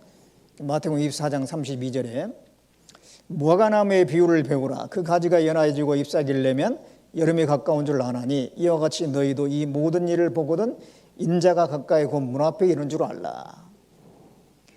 무화과나무에 대해서 예수님이 말씀하셨어요. 무화과나무의 비유를 배우라 그랬잖아요. 무화과나무가 상징하는 게 있다는 거예요. 그게 뭐냐면은 이스라엘 민족입니다. 이스라엘 민족을 상징하는 나무가 감람나무, 포도나무, 무화과나무. 무화과나무가 가장 많이 이제 이스라엘을 상징합니다. 이 무화과나무는요, 이 겨울이 되면은 완전히 죽은 것 같아요. 봄이 되면 부들부들해지면서 이제 여름이 되면 잎사귀가 무성해지거든요. 그걸 가지고 이스라엘을 지금 설명하는 겁니다. 이스라엘이 전 세계에 흩어져 있을 때는 이 겨울의 무화과나무예요. 그러다가 이제 이스라엘이 회복이 되고 있잖아요. 그리고 이제 점점 세계 무대 위에 부상을 하고 있잖아요. 그래서 이제 무화과나무가 봄이 돼가지고 이렇게 이제 부들부들해지면서 잎사귀가 무성해진 걸 얘기하는 거예요. 그래서 여기에 그 가지가 연화해지고 잎사귀를 내면 여름이 가까운 줄 아는 것처럼 이스라엘 민족이 회복되는 것을 보거든 그 말입니다. 예수님이 바로 문 앞에 이런 줄 알라. 지금 이스라엘 민족이 회복이 됐잖아요. 그거는 예수님이 오실 날이 가까웠다는 가장 또 확실한 징조인 겁니다. 예. 얼마나 가까이 오셨냐? 문 앞에. 문만 열면은 예수님이 오시는 거예요. 예. 이게 이 무화과나무가 바로 이스라엘 민족을 의미한다고 말을 하고 있는데요. 우리 민족은 2000년 동안 흩어져 있었지만 다시 본국으로 돌아왔어요. 이것은 역사상 유례가 없는 엄청난 기적이에요. 예루살렘이 유대인에게 다시 돌아온 것은 중요한 예언의 성취예요. 이것은 주님이 다시 오시는 마지막 때의 징조이죠. 주님은 마태복음 24장에 흥미로운 비유를 말씀하셨어요. 주님은 무화과 나무를 보라고 하셨죠. 무화과 나무의 가지가 연하여지고 첫 잎사귀가 나는 걸 보거든 끝이 다 왔음을 알라. 그것을 보는 세대에 반드시 끝이 오리라. 무화과 나무는 이스라엘이에요. 예, 무화과 나무는 이스라엘을 의미한다 그랬습니다. 무화과 나무가 다시 싹이 나고 잎이 많이 나면 그것은 바로 이스라엘 민족의 회복을 의미해요. 지금 우리 시대에 회복됐는데 정말 주님 오실 날이 가까운 것입니다. 잠깐 박지성 체조 한번 또 하도록 하겠습니다. 따라서 하시기 바랍니다. 박지성과 함께하는 대한민국 응원체조. 하나, 둘, 셋, 넷, 다섯, 여섯, 일곱, 여덟. 하나, 둘, 셋, 넷, 다섯, 여섯, 일곱, 여덟. 하나, 둘, 셋, 넷, 다섯, 여섯, 일곱, 여덟. 하나, 둘, 셋, 넷, 다섯, 여섯, 일곱, 여덟. 한 번 더. 하나, 둘, 셋, 넷, 다섯, 여섯, 일곱, 여덟. 하나, 둘, 셋, 넷, 다섯, 여섯, 일곱, 여덟. 하나, 둘, 셋, 넷, 다섯, 여섯, 일곱, 여덟. 하나, 둘, 셋, 넷, 다섯, 여섯, 일곱, 여덟. 자, 시작해 볼까요? 예, 조금 몸이 풀리죠? 계속 말씀 듣다 보면 좀 졸리기도 하고 피곤하기도 한데요. 예, 계속해서 말씀드리도록 하겠습니다. 여기 마태복음 24장 34절을 보겠습니다. 내가 진실로 너에게 말하노니 이 세대가 지나가기 전에 이 일이 다 이루리라. 천지는 없어지겠으나 내 말은 없어지지 아니하리라. 그러나 그날과 그때는 아무도 모르나니 하늘의 천사들도 아들도 모르고 오직 아버지만 아시느니라. 노아의 때와 같이 인자의 맘도 그러하리라. 홍수 전에 노아가 방주에 들어가던 날까지 사람들이 먹고 마시고 장가들고 시집가고 있으면서 홍수가 나서 저희를 다 멸하기까지 깨닫지 못하였으니 인자의 맘도 이와 같으리라. 자, 예수님이 이제 오시는데 이 세대가 지나가기 전에 다 이루어진다. 그 말씀은 마지막 징조가 나타난 걸 본 세대가 살아있을 때에 그게 다 없어지기 전에 예수님 오신다 그런 말씀이에요. 우리 시대의 마지막 징조가 나타나고 있으니까 우리가 세상을 떠나기 전에 주님 오시는 거예요. 우리 시대에 주님 오신다 그런 말씀입니다. 천지는 없어지겠으나 내 말은 없어지지 아니하리라. 반드시 이루신다 그 말씀입니다. 그러나 그때는 그 날과 그때는 아무도 모른다. 그 날과 그때는 아무도 모른다는 것은 그 날짜와 시간은 아무도 몰라요. 몇 월 며칠 날 몇 시에 예수님 재림한다 누가 그렇게 얘기한 것은 다 틀린 겁니다. 왜냐하면 여기 이 말씀에 그 날짜와 그 시간은 아무도 모른다고 그랬기 때문에 그 날짜와 시간을 하나님 말씀해 놓으면 힘들어지잖아요. 그 날짜가 점점 다가오면 어떻게 되겠어요? 대혼란이 일어나겠죠. 그리고 또 그 날짜가 한참 남아있을 때는 주님 오실라 아직 멀었으니까 이제 뭐 좀 마음대로 살아도 되겠네. 또 그리스도인들이 너무 나태해집니다. 날짜를 얘기 안 해놨어요. 그러나 징조를 통해서 그 날이 가까웠는지 그렇지 않은지 그 정도는 알 수 있어요. 지금 우리 시대에 이러한 징조가 나타나기 때문에 주님 오실 날에 아주 가깝다라고 하는 것은 알 수가 있어요. 아주 가깝습니다, 지금. 그런데 이제 주님 오실 날이 다 되면은요, 사회적인 현상이 어떠냐면은 노아 홍수 때하고 비슷할 거다 이렇게 말씀했잖아요. 노아 홍수 전에 홍수가 곧 일어나는데도 사람들은 먹고 마시고 시집가고 장가가고 그런 일만 관심 가졌어요. 그래서 홍수가 나서 다 멸하기까지 깨닫지 못했다 그랬습니다. 지금 우리 시대가 꼭 이런 시대예요. 지금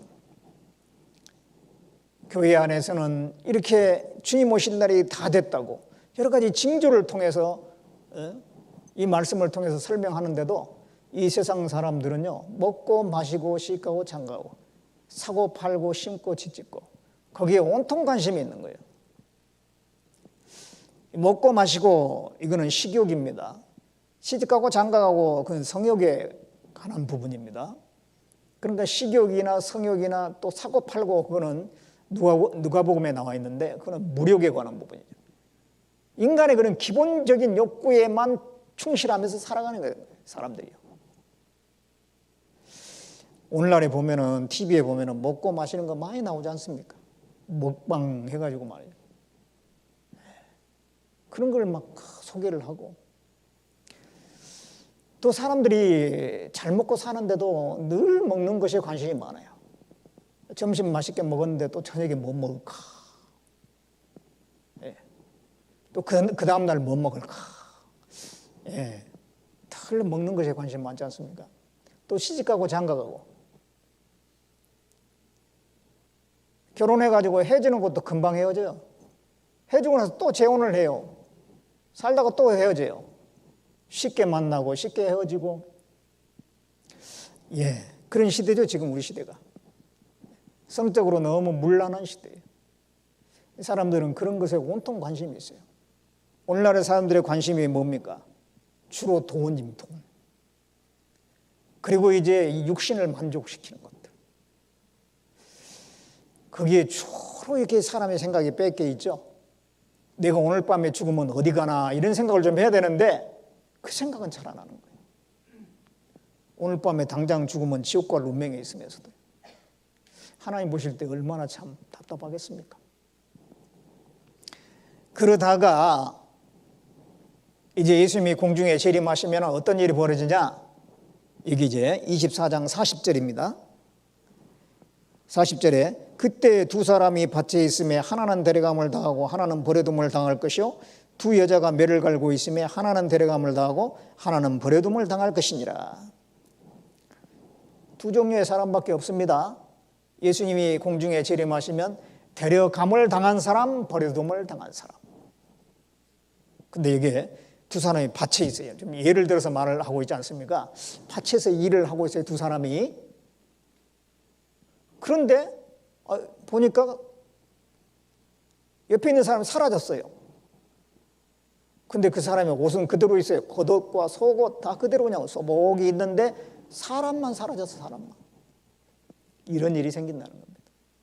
두 여자가 매를 간다는 건 뭐냐면 음식 준비하는 거예요. 매를 갈아가지고 빵을 만들어 먹었거든요. 엄마하고 딸하고 같이 매를 갈다가 갑자기 엄마가 사라졌네요. 근데 엄마의 옷은 겉옷부터 속옷까지 소복이 그대로 있어. 그래서 엄마의 몸만 사라져 버렸어. 그런 일이 있을 거다 그 말이에요. 이 사람이 어디 갔어요? 주님이 데려가신 거예요. 공중에 재림하신 주님을 만나러 간 겁니다. 미국이란 나라는 기독교 국가입니다. 그래서 이 사건을, 이 공중재림, 예수님의 공중재림 사건을 주제로 해서 영화를 만든 경우가 많이 있었어요. 그런 영화에 보면요, 비행기가 날아가는데 갑자기 조종사가 사라져버리고 비행기 안에 있는 어린아이들이 옷만 남기고 사라져버리고 지상에 있는 자동차 운전수가 사라지니까 막 사고들이 일어나고 온 세계에 많은 사람들이 갑자기 사라져버려요. 예, 그런 일들이 실제 일어날 겁니다, 앞으로. 자, 여기에 이제 놀이공원에 가서 동생을 잃어버렸다가 이제 동생을 만났어요. 누나하고 동생이거든요. 반가워서 딱 껴안는데 그 순간에 공중재림 사건이 일어났어요. 이 아이는 사라져버려요. 예.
Please pick up the phone. I don't know what's going on.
예, 이 사람들이 어디로 갔을까요?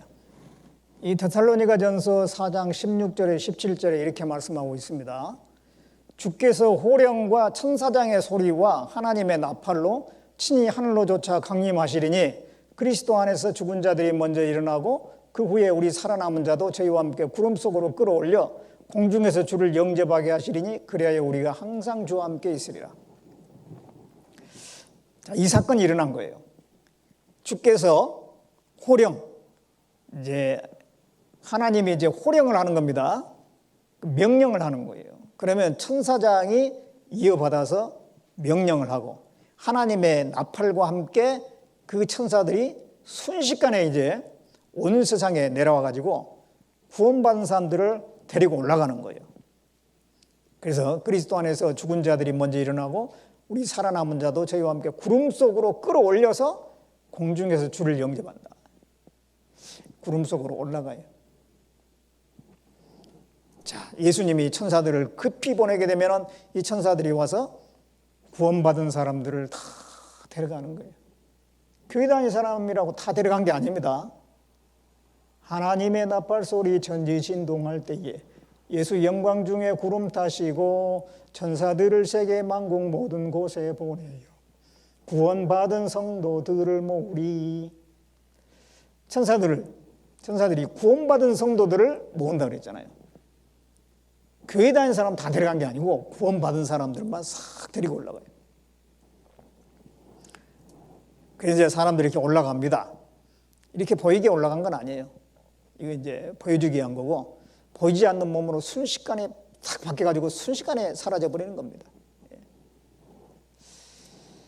이 애벌레가, 징그러운 애벌레가 나중에 이렇게 나비가 되지 않습니까?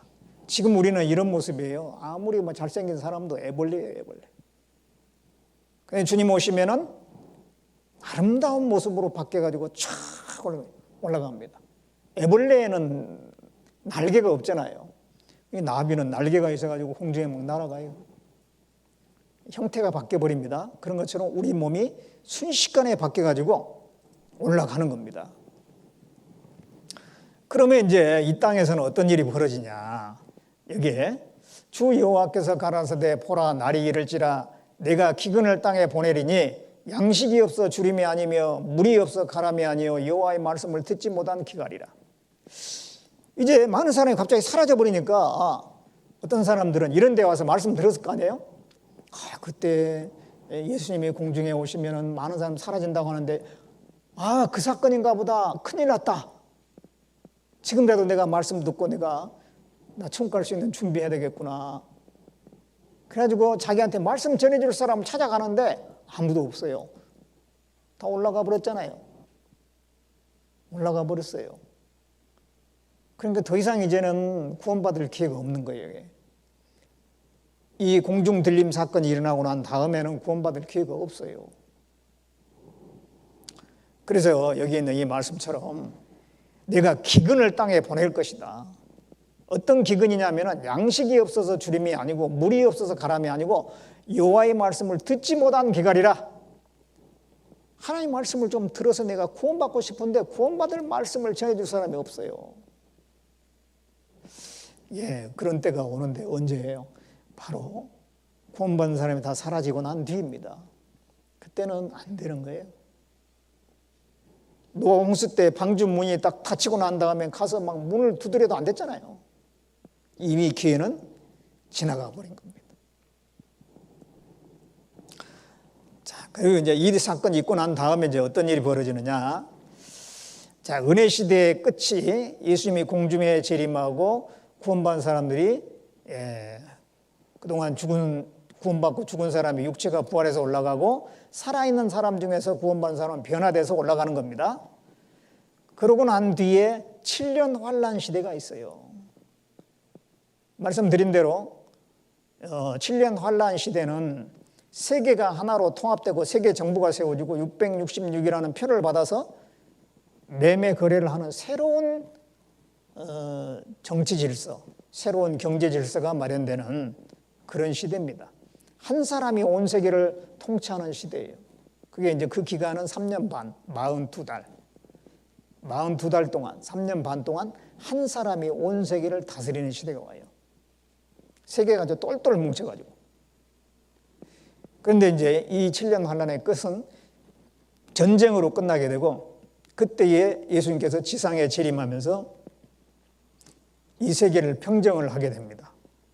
이 7년 환란 동안에 일어날 사건들이 요한계시록 6장에서 19장까지 자세히 나와 있는데 13장, 13장을 이 시간에 보려고 합니다. 요한계시록 13장을 봅니다.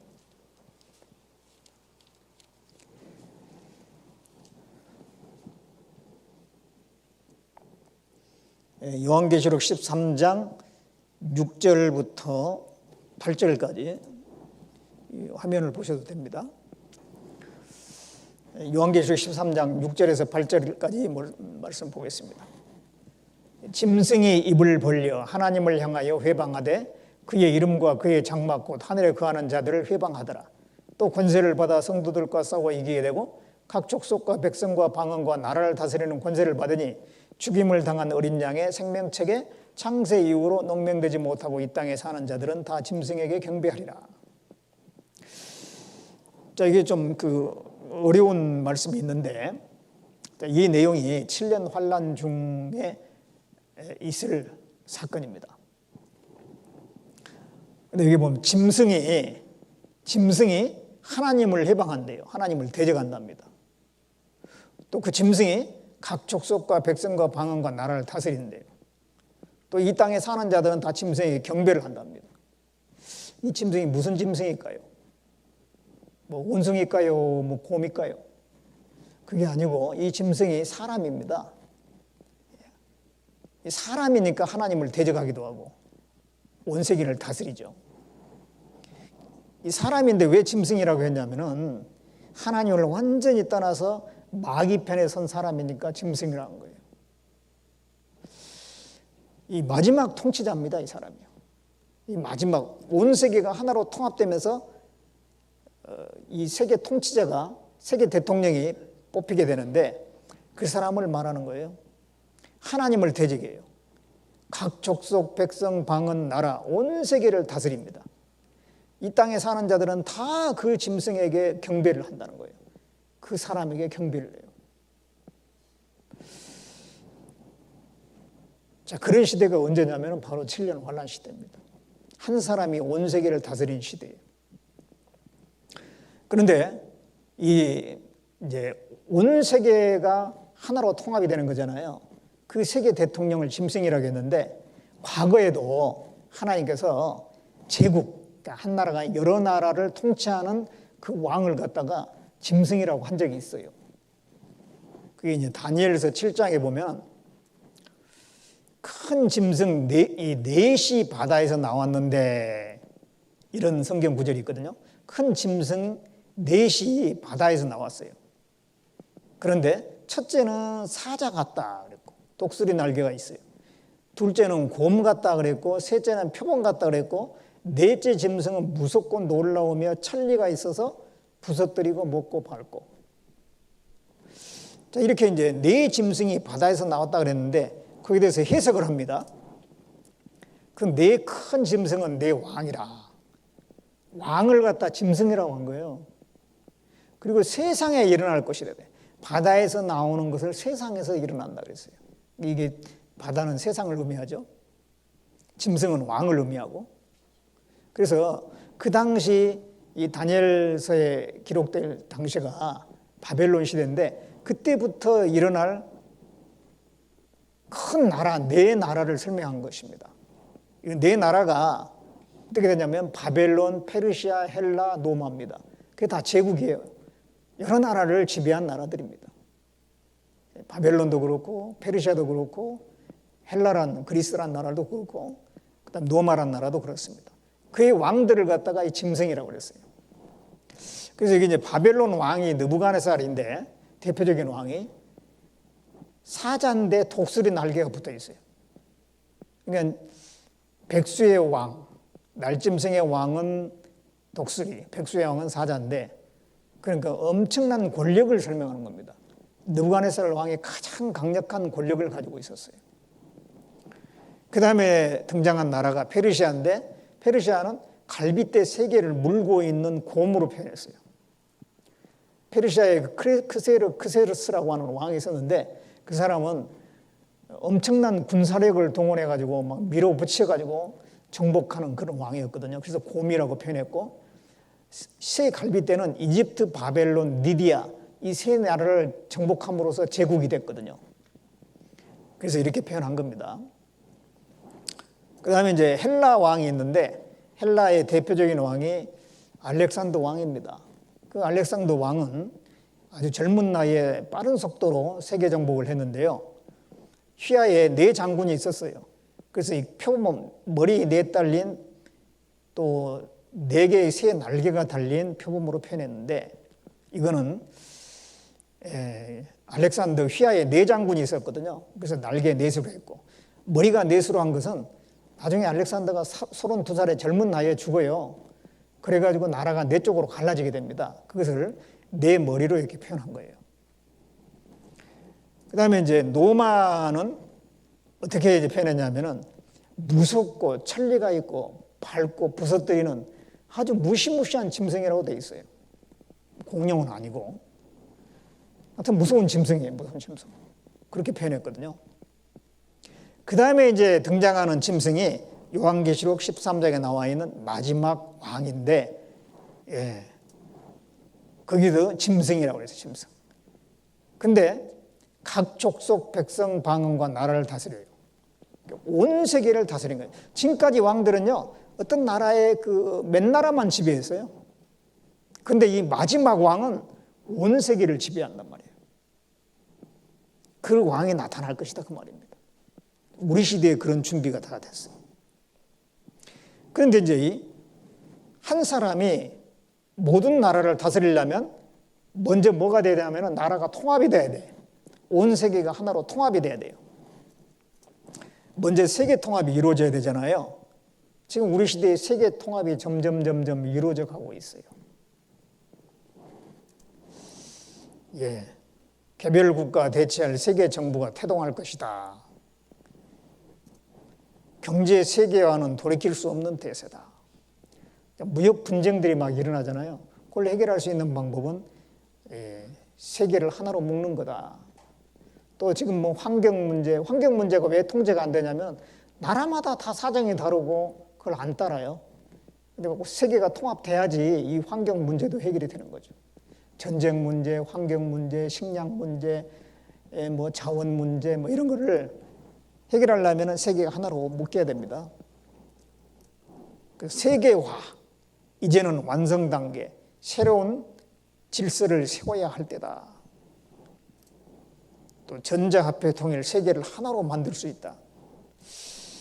그래서 세계 하나 되는 과정에서 먼저 노마 제국이 부활되고 있다. 이게 무슨 말이냐면은 옛날 이게 노마가 이 녹색 띠 안에 있는 나라들이 노마의 한 나라였거든요. 유럽이 옴싹 들어가 있어요. 그래서 지금 유럽이 하나로 통합되고 있잖아요. EU, 유럽연합으로. 그래서 EU, 미국을 견제할 신노마 제국 야심 그런데요. 그래서 이제 이 거대 유럽 합중국을 만들려고 하고 있습니다. 통합 대통령도 만들려고 했는데 지금 조금 지지부진한데요. 나중에 또 진행이 될 겁니다. EU는 원래 10개의 회원국으로 구성된 서부 유럽 연합입니다. EU가 조직된 이후로 연관된 회원국이 28개국으로 늘었지만 그래도 정 회원국은 오직 10개 나라입니다. 나머지 나라는 그저 파트너에 불과합니다. 이 내용은 이미 성경에 예언되어 있는데 마지막 세계 정부의 모습은 옛 로마 제국으로부터 비롯된 10개 나라의 연합국이 될 것이라 합니다. 이 유럽이 먼저 통합이 되고 그 다음에 이제 다른 나라들이 거기에 합세하면서 세계는 하나로 될 겁니다. 단일 화폐, 단일 경제권, 지구촌이 통합될 것이다. 이 신문은 벌써 이게 나온 지가 20년 된 신문이에요. 20년 전에 벌써 이렇게 미래를 예측하고 있어요. 그 세계가 하나로 통합되는데 기술적으로 다 준비됐죠. 세계를 이어주는 꿈의 통신망이 다 연결돼 가지고 한 사람이 한 자리에 앉아 가지고 온 세계를 다 들여다볼 수가 있거든요. 또 지구촌을 컴퓨터 가족으로 통일한다. 컴퓨터로 다 연결돼 있고 인터넷 다 연결돼 있고 다. 그래서 한 사람이 얼마든지 온 세계를 다스릴 수가 있습니다. 이 말씀은 2000년 전에 써진 말씀인데 그 당시에는 한 사람이 온 세계 다 맡겨줘도요 통치를 못해요. 어떻게 다 다니면서 하겠어요. 근데 지금은 가능하잖아요. 네. 지금 전자시대에 모든 걸 다 이렇게 전자화돼 가지고요 혼자서 뭐든지 다 볼 수 있습니다. 온 세계를 다 들여다볼 수 있으니까. 근데 이제 통치를 하는데 어떻게 하느냐?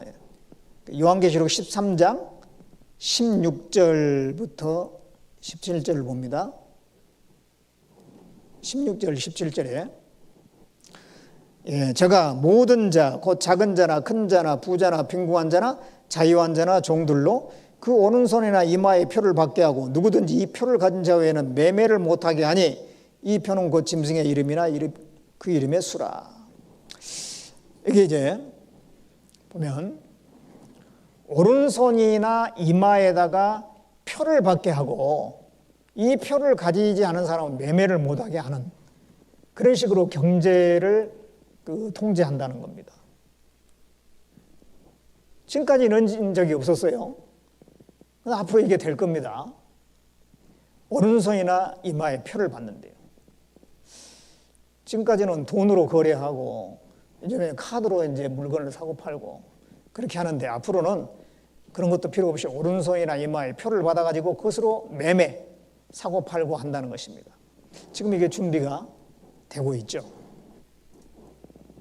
과거에는 이렇게 물물 교환을 한다든가 또 엽전을 사용했는데 너무 무겁잖아요. 그래서 지폐가 나왔어요. 그러다가 카드가 나왔는데 이 카드도 나중에는 이제 사라지게 될 겁니다. 화폐가 사라진다. 카드를 많이 쓰는데 카드도 나중에 불편하니까요. 가입자 분실이 유통 혼란을 불러요. 그래서 이제 여기에 사익과 탐구라고 하는 아이들이 배우는 책에 보니까요.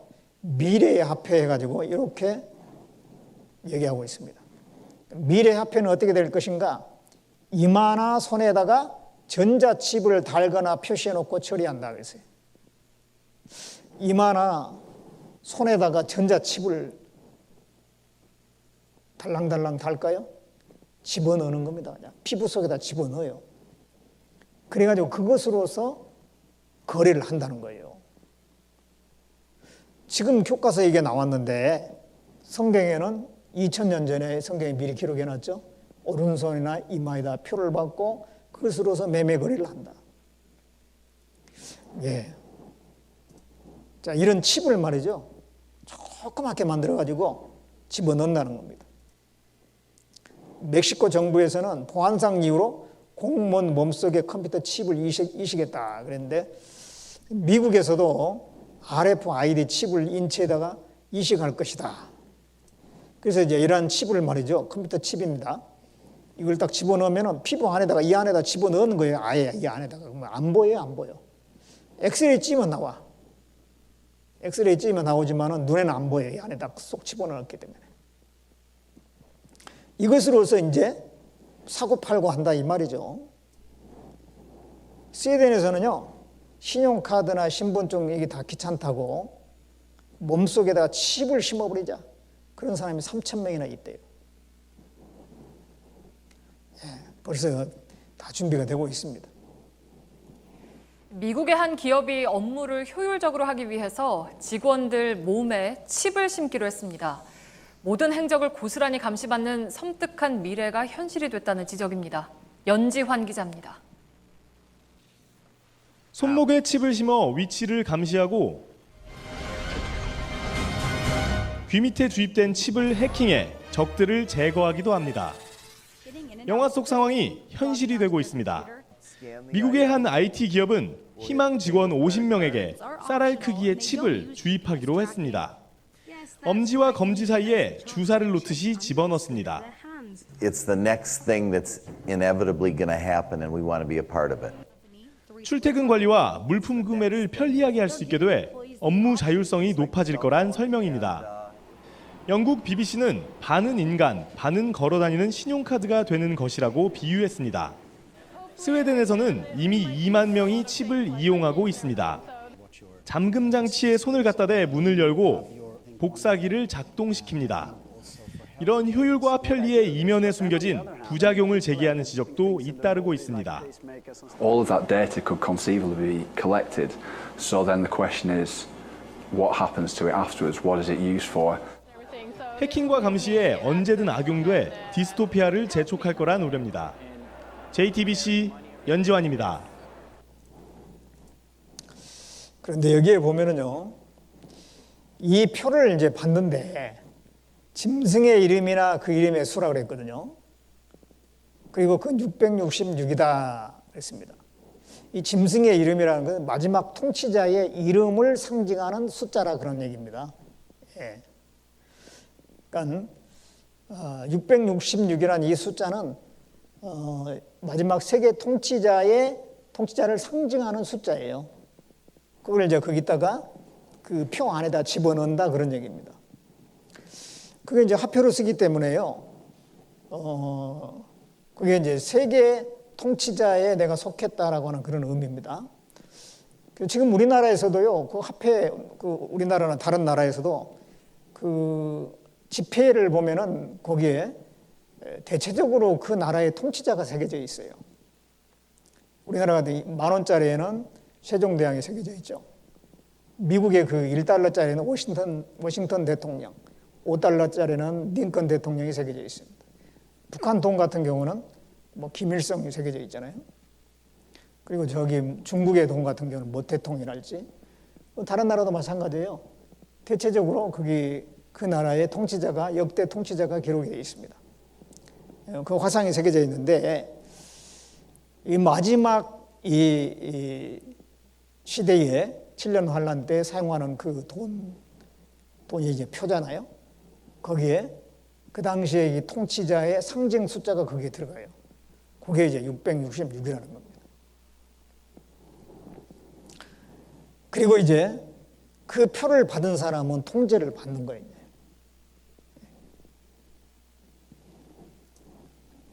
이게 강하게 통제를 하는 시대입니다. 여기 이렇게 말씀하고 있어요.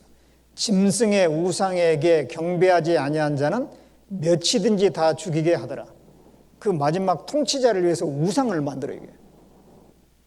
그래가지고 곳곳에 설치해놓고 거기에 대해 절을 안 하면은, 경배를 안 하면은 다 죽이는 강력하게 통치하는 또 시대예요. 절을 한지 안 한지 어떻게 아느냐? 옛날 같은 경우는 알 수가 없잖아요.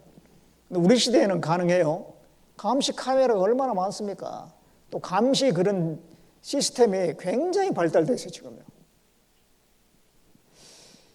중국 같은 경우에는요, 안경을 쓰면 그 안경으로 사람들의 그 신분이나 이런 것이 다 확인이 돼 버리고, 얼마든지 감시하고 통제할 수 있는 그런 시대가 됐습니다. 여기 한번 보겠습니다. 중국의 안면인식 기술은 세계 1위 수준인데요. 이 중국 경찰이 이 기술을 활용한 스마트 안경을 도입했습니다. 이 안경을 쓰면 지명 수배자를 바로 골라냅니다. 영화 같지만 모든 사람이 감시받는 빅브라더 사회에 대한 우려도 나옵니다. 이태영 기자입니다. 선글라스를 낀 중국 경찰입니다. 여느 선글라스와 다를 바 없이 보이지만 안면인식 기술이 담긴 스마트 안경입니다. 스마트 안경을 쓰고 군중을 훑어보면 2, 3초 내에 지명수배범 얼굴을 인식해 경찰 데이터와 대조합니다. 이달 초 도입 이후 인신매매범과 뺑소니범 등 벌써 용의자 7명을 체포했습니다. 중국 안면인식 기술은 이미 일상을 파고들었습니다. 얼굴을 인식해 딱 한 번 사용할 만큼의 휴지가 나오는 스마트 화장실도 베이징에 도입됐습니다.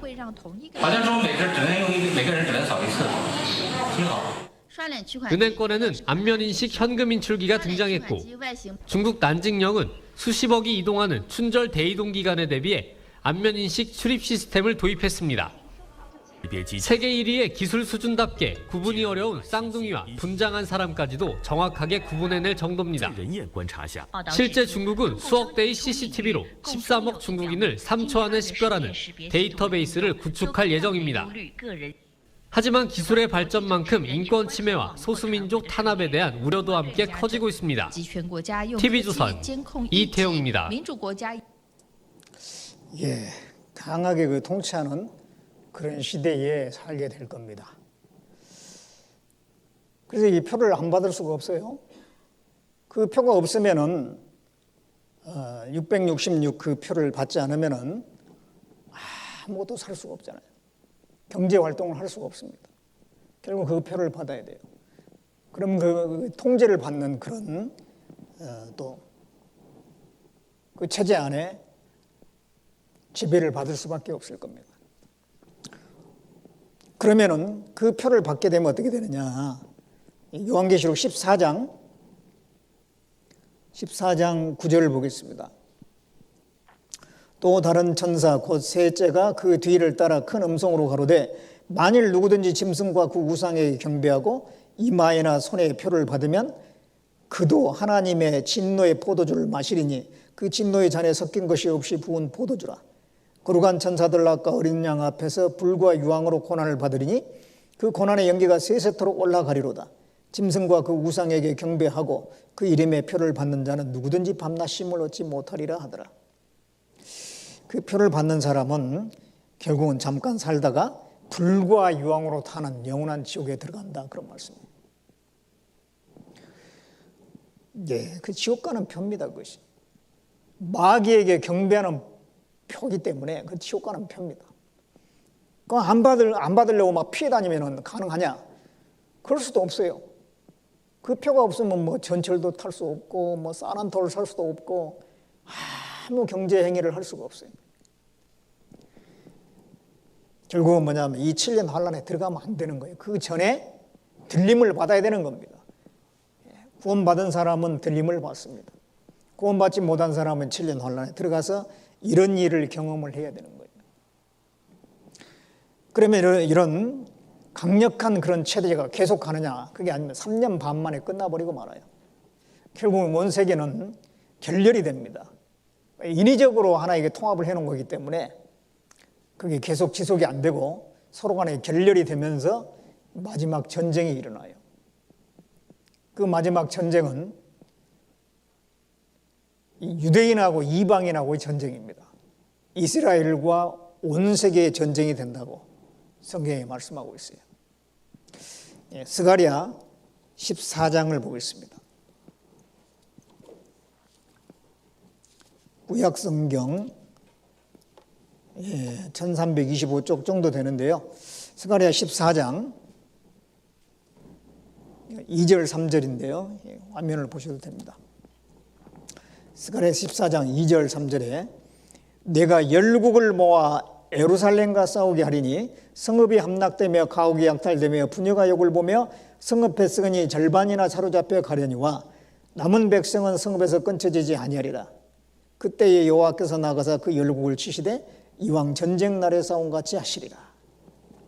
자, 이 말씀을 보면요, 내가 열국, 많은 나라, 지구상의 많은 나라를 모아서 예루살렘은 이스라엘의 수도잖아요. 이스라엘과 싸우게 한다, 그런 얘기입니다. 이 마지막 전쟁은 뭐 공산주의와 민주주의의 그런 싸움이 아니에요.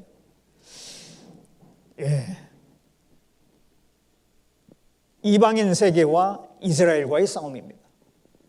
그래서 이제 이스라엘도 피해를 봅니다. 성읍이 함락되며 가옥이 양탈되며 부녀가 욕을 보며 성읍 백성이 절반이나 사로잡혀 가려니와 남은 백성은 성읍에서 끊쳐지지 아니하고 그때 여호와께서 하나님께서 나가사 그 열국을 치시되 이왕 전쟁 날에 싸움같이 하시리라. 그 마지막 전쟁이 진행되는 가운데 하나님이 거기에 개입을 하세요. 그래서 이스라엘이 이기게 해주신다, 그 말이에요. 과거에 하나님이 이스라엘을 도와서 전쟁을 이기게 한 적이 많이 있습니다. 아시리아의 18만 5천 명이 군사가 쳐들어왔는데 하나님께서 그 전쟁에 개입해서 이스라엘이 이기게 했어요. 하루아침에 18만 5천 명이 다 죽어버렸어요. 그래서 그 전쟁에 과거에 함께 하신 것처럼 이 마지막 전쟁도 하나님이 함께 하셔서 이기게 해주신다, 그런 말씀입니다. 그런데 이 전쟁이 이제 어떻게 진행이 되느냐면은 에스겔 38장에 보면은 러시아가 이스라엘을 먼저 친다고 그랬어요. 그리고 이제 동방에서 또 한 2억이나 되는 군대가 또 온다고 그랬어요. 이스라엘 땅을 향해서 옵니다. 동방이면은 가장 큰 나라가 중국이거든요. 중국에는 2억의 군대가 있어요, 지금도. 그래서 그쪽으로 이동을 할 겁니다. 그리고 또 다른 나라들이 또 가담을 하겠죠. 그러면서 전쟁이 일어나게 되는데 요한계시록 16장, 9장, 16장에 보면 이 짧은 시간에 사람 인구의 3분의 1이 죽는다 그랬어요. 그럼 그 당시에 한 90억 정도가 될 텐데 인구가 한 90억 정도 잡았을 때 30억이 짧은 시간에 불과 몇 시간 내에 죽는다는 얘기죠. 그렇게 되려면 핵전쟁이 일어나야 되거든요.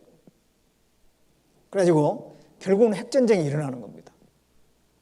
사람 3분의 1, 30억이 짧은 시간에 죽어버려요.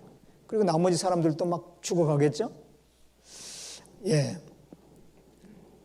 그래서 그 마지막 전쟁에는 결국 그 핵무기를 사용하게 되고, 그 핵무기에 의해서 엄청난 재앙이 이 땅에서 벌어지게 됩니다.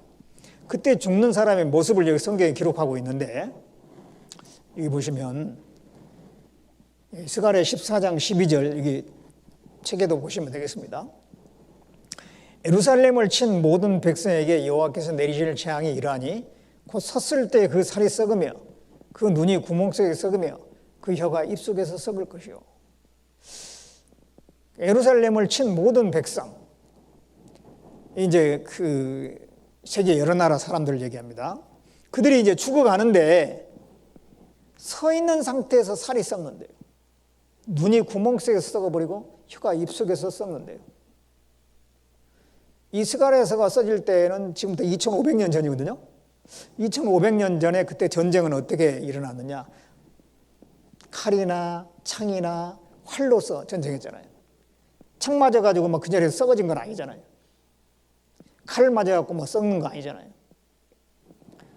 이거는 이 스가랴가 마지막 전쟁을 보고 그대로 그 당시 용어로 기록한 거예요. 뭐가 뻥 하고 터졌는데 보니까 사람들 그대로 썩어내리는 거예요. 핵무기 터지면 그렇게 되거든요. 그걸 그 당시에 그 용어로 그냥 그대로 쓴 겁니다. 그 당시에 말이죠. 이 핵무기라는 단어가 있었으면은 뭐 원자탄이 떨어졌는데 핵무기가 터졌는데 이러이러한 일이 생겼다라고 할 텐데 그런 단어가 없어요. 그러니까 그냥 본대로 기록한 겁니다. 섰을 때 그 살이 썩으며 눈이 구멍 속에 썩으며 혀가 입속에 썩었다. 예, 지금 인류를 100번 멸망시킬 핵무기가 있습니다. ICBM이라고 ICBM. 여기다 달아가지고 말이죠. 날리면은 세계 여러 나라에 그냥 어디든지 가는 거예요. 서로 주고받고 미국은 러시아에다가 쏘고 러시아는 또 미국에 쏘고 여러 나라들의 그 핵무기들이 왔다 갔다 하면서 터질 겁니다. 30분이면 지구는 박살난대요. 이게 터지면은요, 사람이, 이 멀쩡한 사람이 1번, 2번, 3번, 4번 그대로 썩어내리는 거예요. 섰을 때 그 살이 썩고 눈이 구멍에서 썩고 혀가 입속에 썩는다고 했는데요. 이 핵전쟁 영화의 한 장면입니다. 더데이 애프터라고 하는 핵전쟁 영화의 한 장면이에요. 순식간에 이렇게 되는 거예요.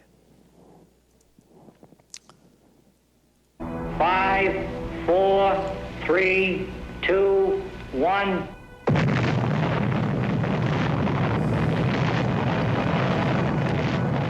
1945년 7월 16일 과학자들은 인류사를 영원히 바꿔놓을 강력한 무기를 최초로 실험했다. 당시 과학자들은 핵폭탄의 위력이 그렇게 강력할지는 생각하지 못했던 것 같습니다. 핵폭탄은 한 번 폭발하면 폭발 지점으로부터 8 내지 16km 거리까지 시속 수백 킬로미터에 달하는 강력한 바람을 일으킵니다.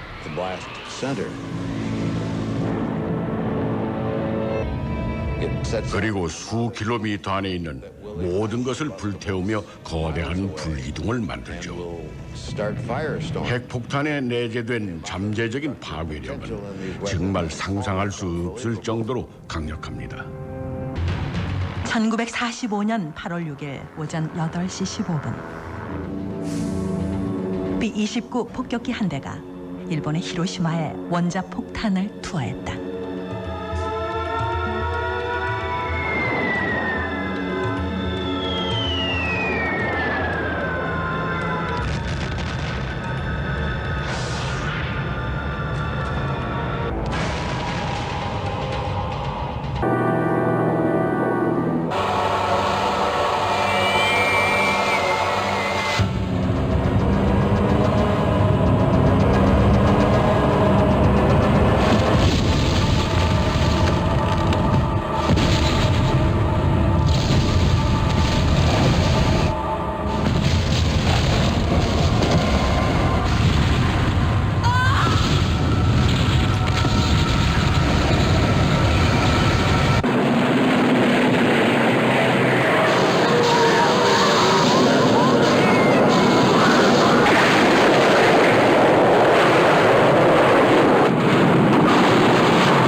순식간에 모든 것들이 사라졌다.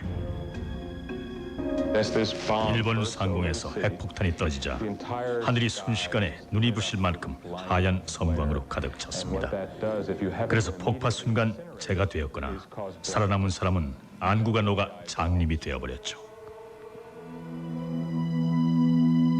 장님이 된 채 몸에 붙은 불을 끄려고 강물로 뛰어드는 사람들도 있었습니다. 하지만 사람들의 고통은 폭발과 함께 끝나지 않았다. 핵폭발이 일어나면 커다란 불기둥과 강한 바람이 일어나 폭심지 주변에 있던 모든 것들이 소각되어 대기 중으로 날아가 버리게 됩니다.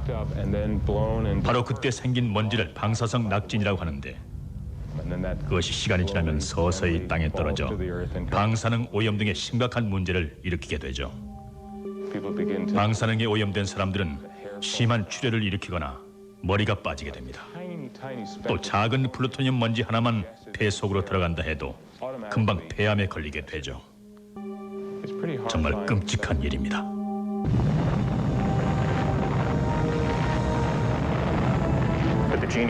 아마 결국 인류는 핵무기에 의해 멸망하고 말 겁니다.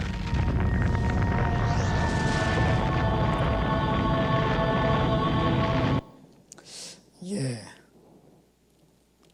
인류는 결국은 이 핵전쟁으로 망하게 돼 있는데요. 다 망할 텐데 핵전쟁이 일어나면은 그 핵무기를 쓰겠나 그렇게 생각하는 사람도 있습니다. 그런데 그럴 것 같으면 지금까지 전쟁이 안 일어났어야 되죠. 전쟁이 일어나면은 죽을 줄 알면서도 전쟁을 하잖아요. 총을 만들어 가지고 그 총을 써먹었고 대포 만들어서도 대포를 써먹었습니다. 또 원자탄 만들어가지고 한번 써 먹었잖아요. 일본에서 히로시마하고 나가사키에 떨어뜨렸습니다.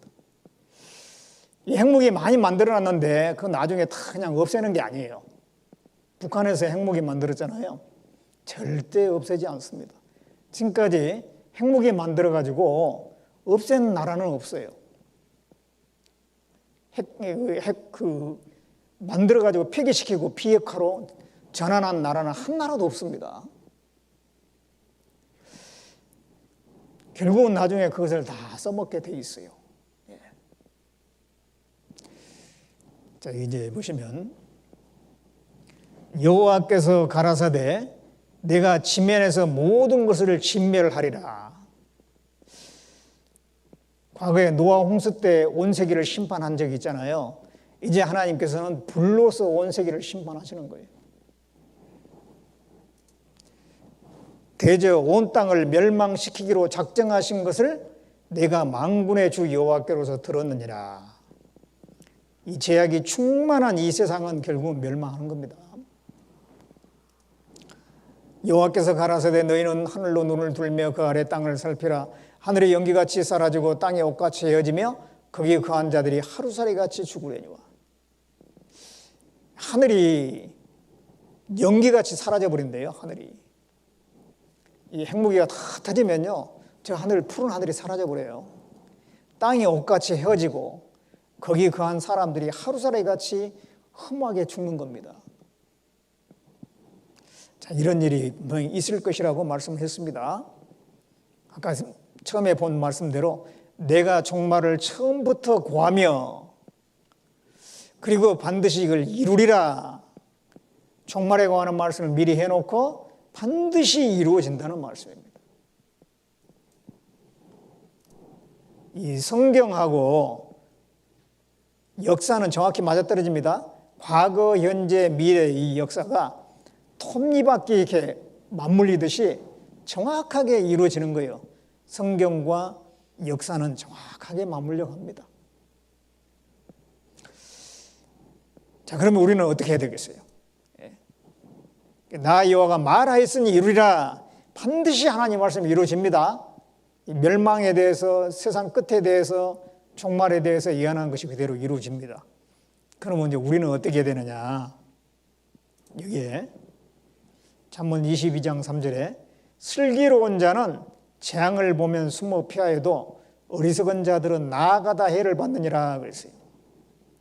슬기로운 사람은 재앙을 보면 숨어 푸는데 숨어 피한답니다. 재앙을 보면은 재앙을 피하죠. 죽으면 죽지 하면서 나가면 이제 죽는 거예요. 자, 이게 운전을 하고 가다 보면 여기 위험 그런 표시가 있죠. 또 이게 급커브입니다. 뭐 그런 여러 가지 표시가 있으면요, 속도를 줄여야죠. 속도를. 그런 걸 싹 무시해버리고 그냥 계속 달려가면은 도로 밖으로 이탈합니다. 사고 납니다. 경고 표시가 있으면 속도를 줄여야 돼요. 성경은 죽음으로 끝이 아니라고 말씀합니다. 영원한 심판이 있고 지옥이 있다고 그랬어요. 그렇다면 피할 길을 찾아야 돼요. 이 세상 끝에 결국은 이 전쟁으로 마감되게 돼 있고 무시무시한 재앙이 있다라고 말씀을 했습니다. 우리가 피할 길을 찾아야 되는 거예요. 어떻게 피하느냐? 구원을 받아야 돼요. 구원을 받아야 돼요. 이 말씀을 통해서 천국 갈 수 있는 확신을 얻어야 됩니다. 그러면은 7년 환란에 들어가지도 않고 지옥에도 들어가지 않아요. 하나님은 우리에게 피할 길을 주셔요. 어떻게 우리는 구원받고 천국 갈 수 있는지 이제 중요한 말씀이 남아 있습니다. 내일과 모레 그 말씀을 통해서 그 개인적인 그 구원의 문제를 해결하게 될 겁니다. 그 말씀을 잘 들으시면은 그 말씀 속에 답이 있는 거예요. 너희는 내게 나와 들으라. 그리하면 내 영혼이 살리라. 잘 들으면 되는 거예요. 하나님께서는 사람의 마음을 다 아시거든요. 얼마나 이 말씀을 잘 듣는지, 얼마나 사모하는 마음을 가지고 듣는지 그 마음을 보시고 하나님께서 깨닫게 해주실 것입니다. 끝까지 참석하시기 바랍니다. 기도하겠습니다. 살아계신 하나님, 이 성경을 통해서 여러 가지 증거를 통해서 우리 시대가 마지막 시대고 주님 오실 날이 너무 가까운 것을 배웠습니다. 이번에 말씀을 듣는 분들 정말 이 마지막 시대에 이 중요한 기회를 저버리지 않게 해주시고 꼭 구원의 확신까지 이룰 수 있도록 인도해 주시옵소서. 내일과 모레의 말씀을 통해서 구원의 확신을 얻을 수 있도록 자비를 베풀어 주시길 원합니다. 돌아가는 발걸음도 안전하게 지켜주시옵소서. 우리를 구원해 주신 예수님의 이름으로 기도드렸습니다. 아멘.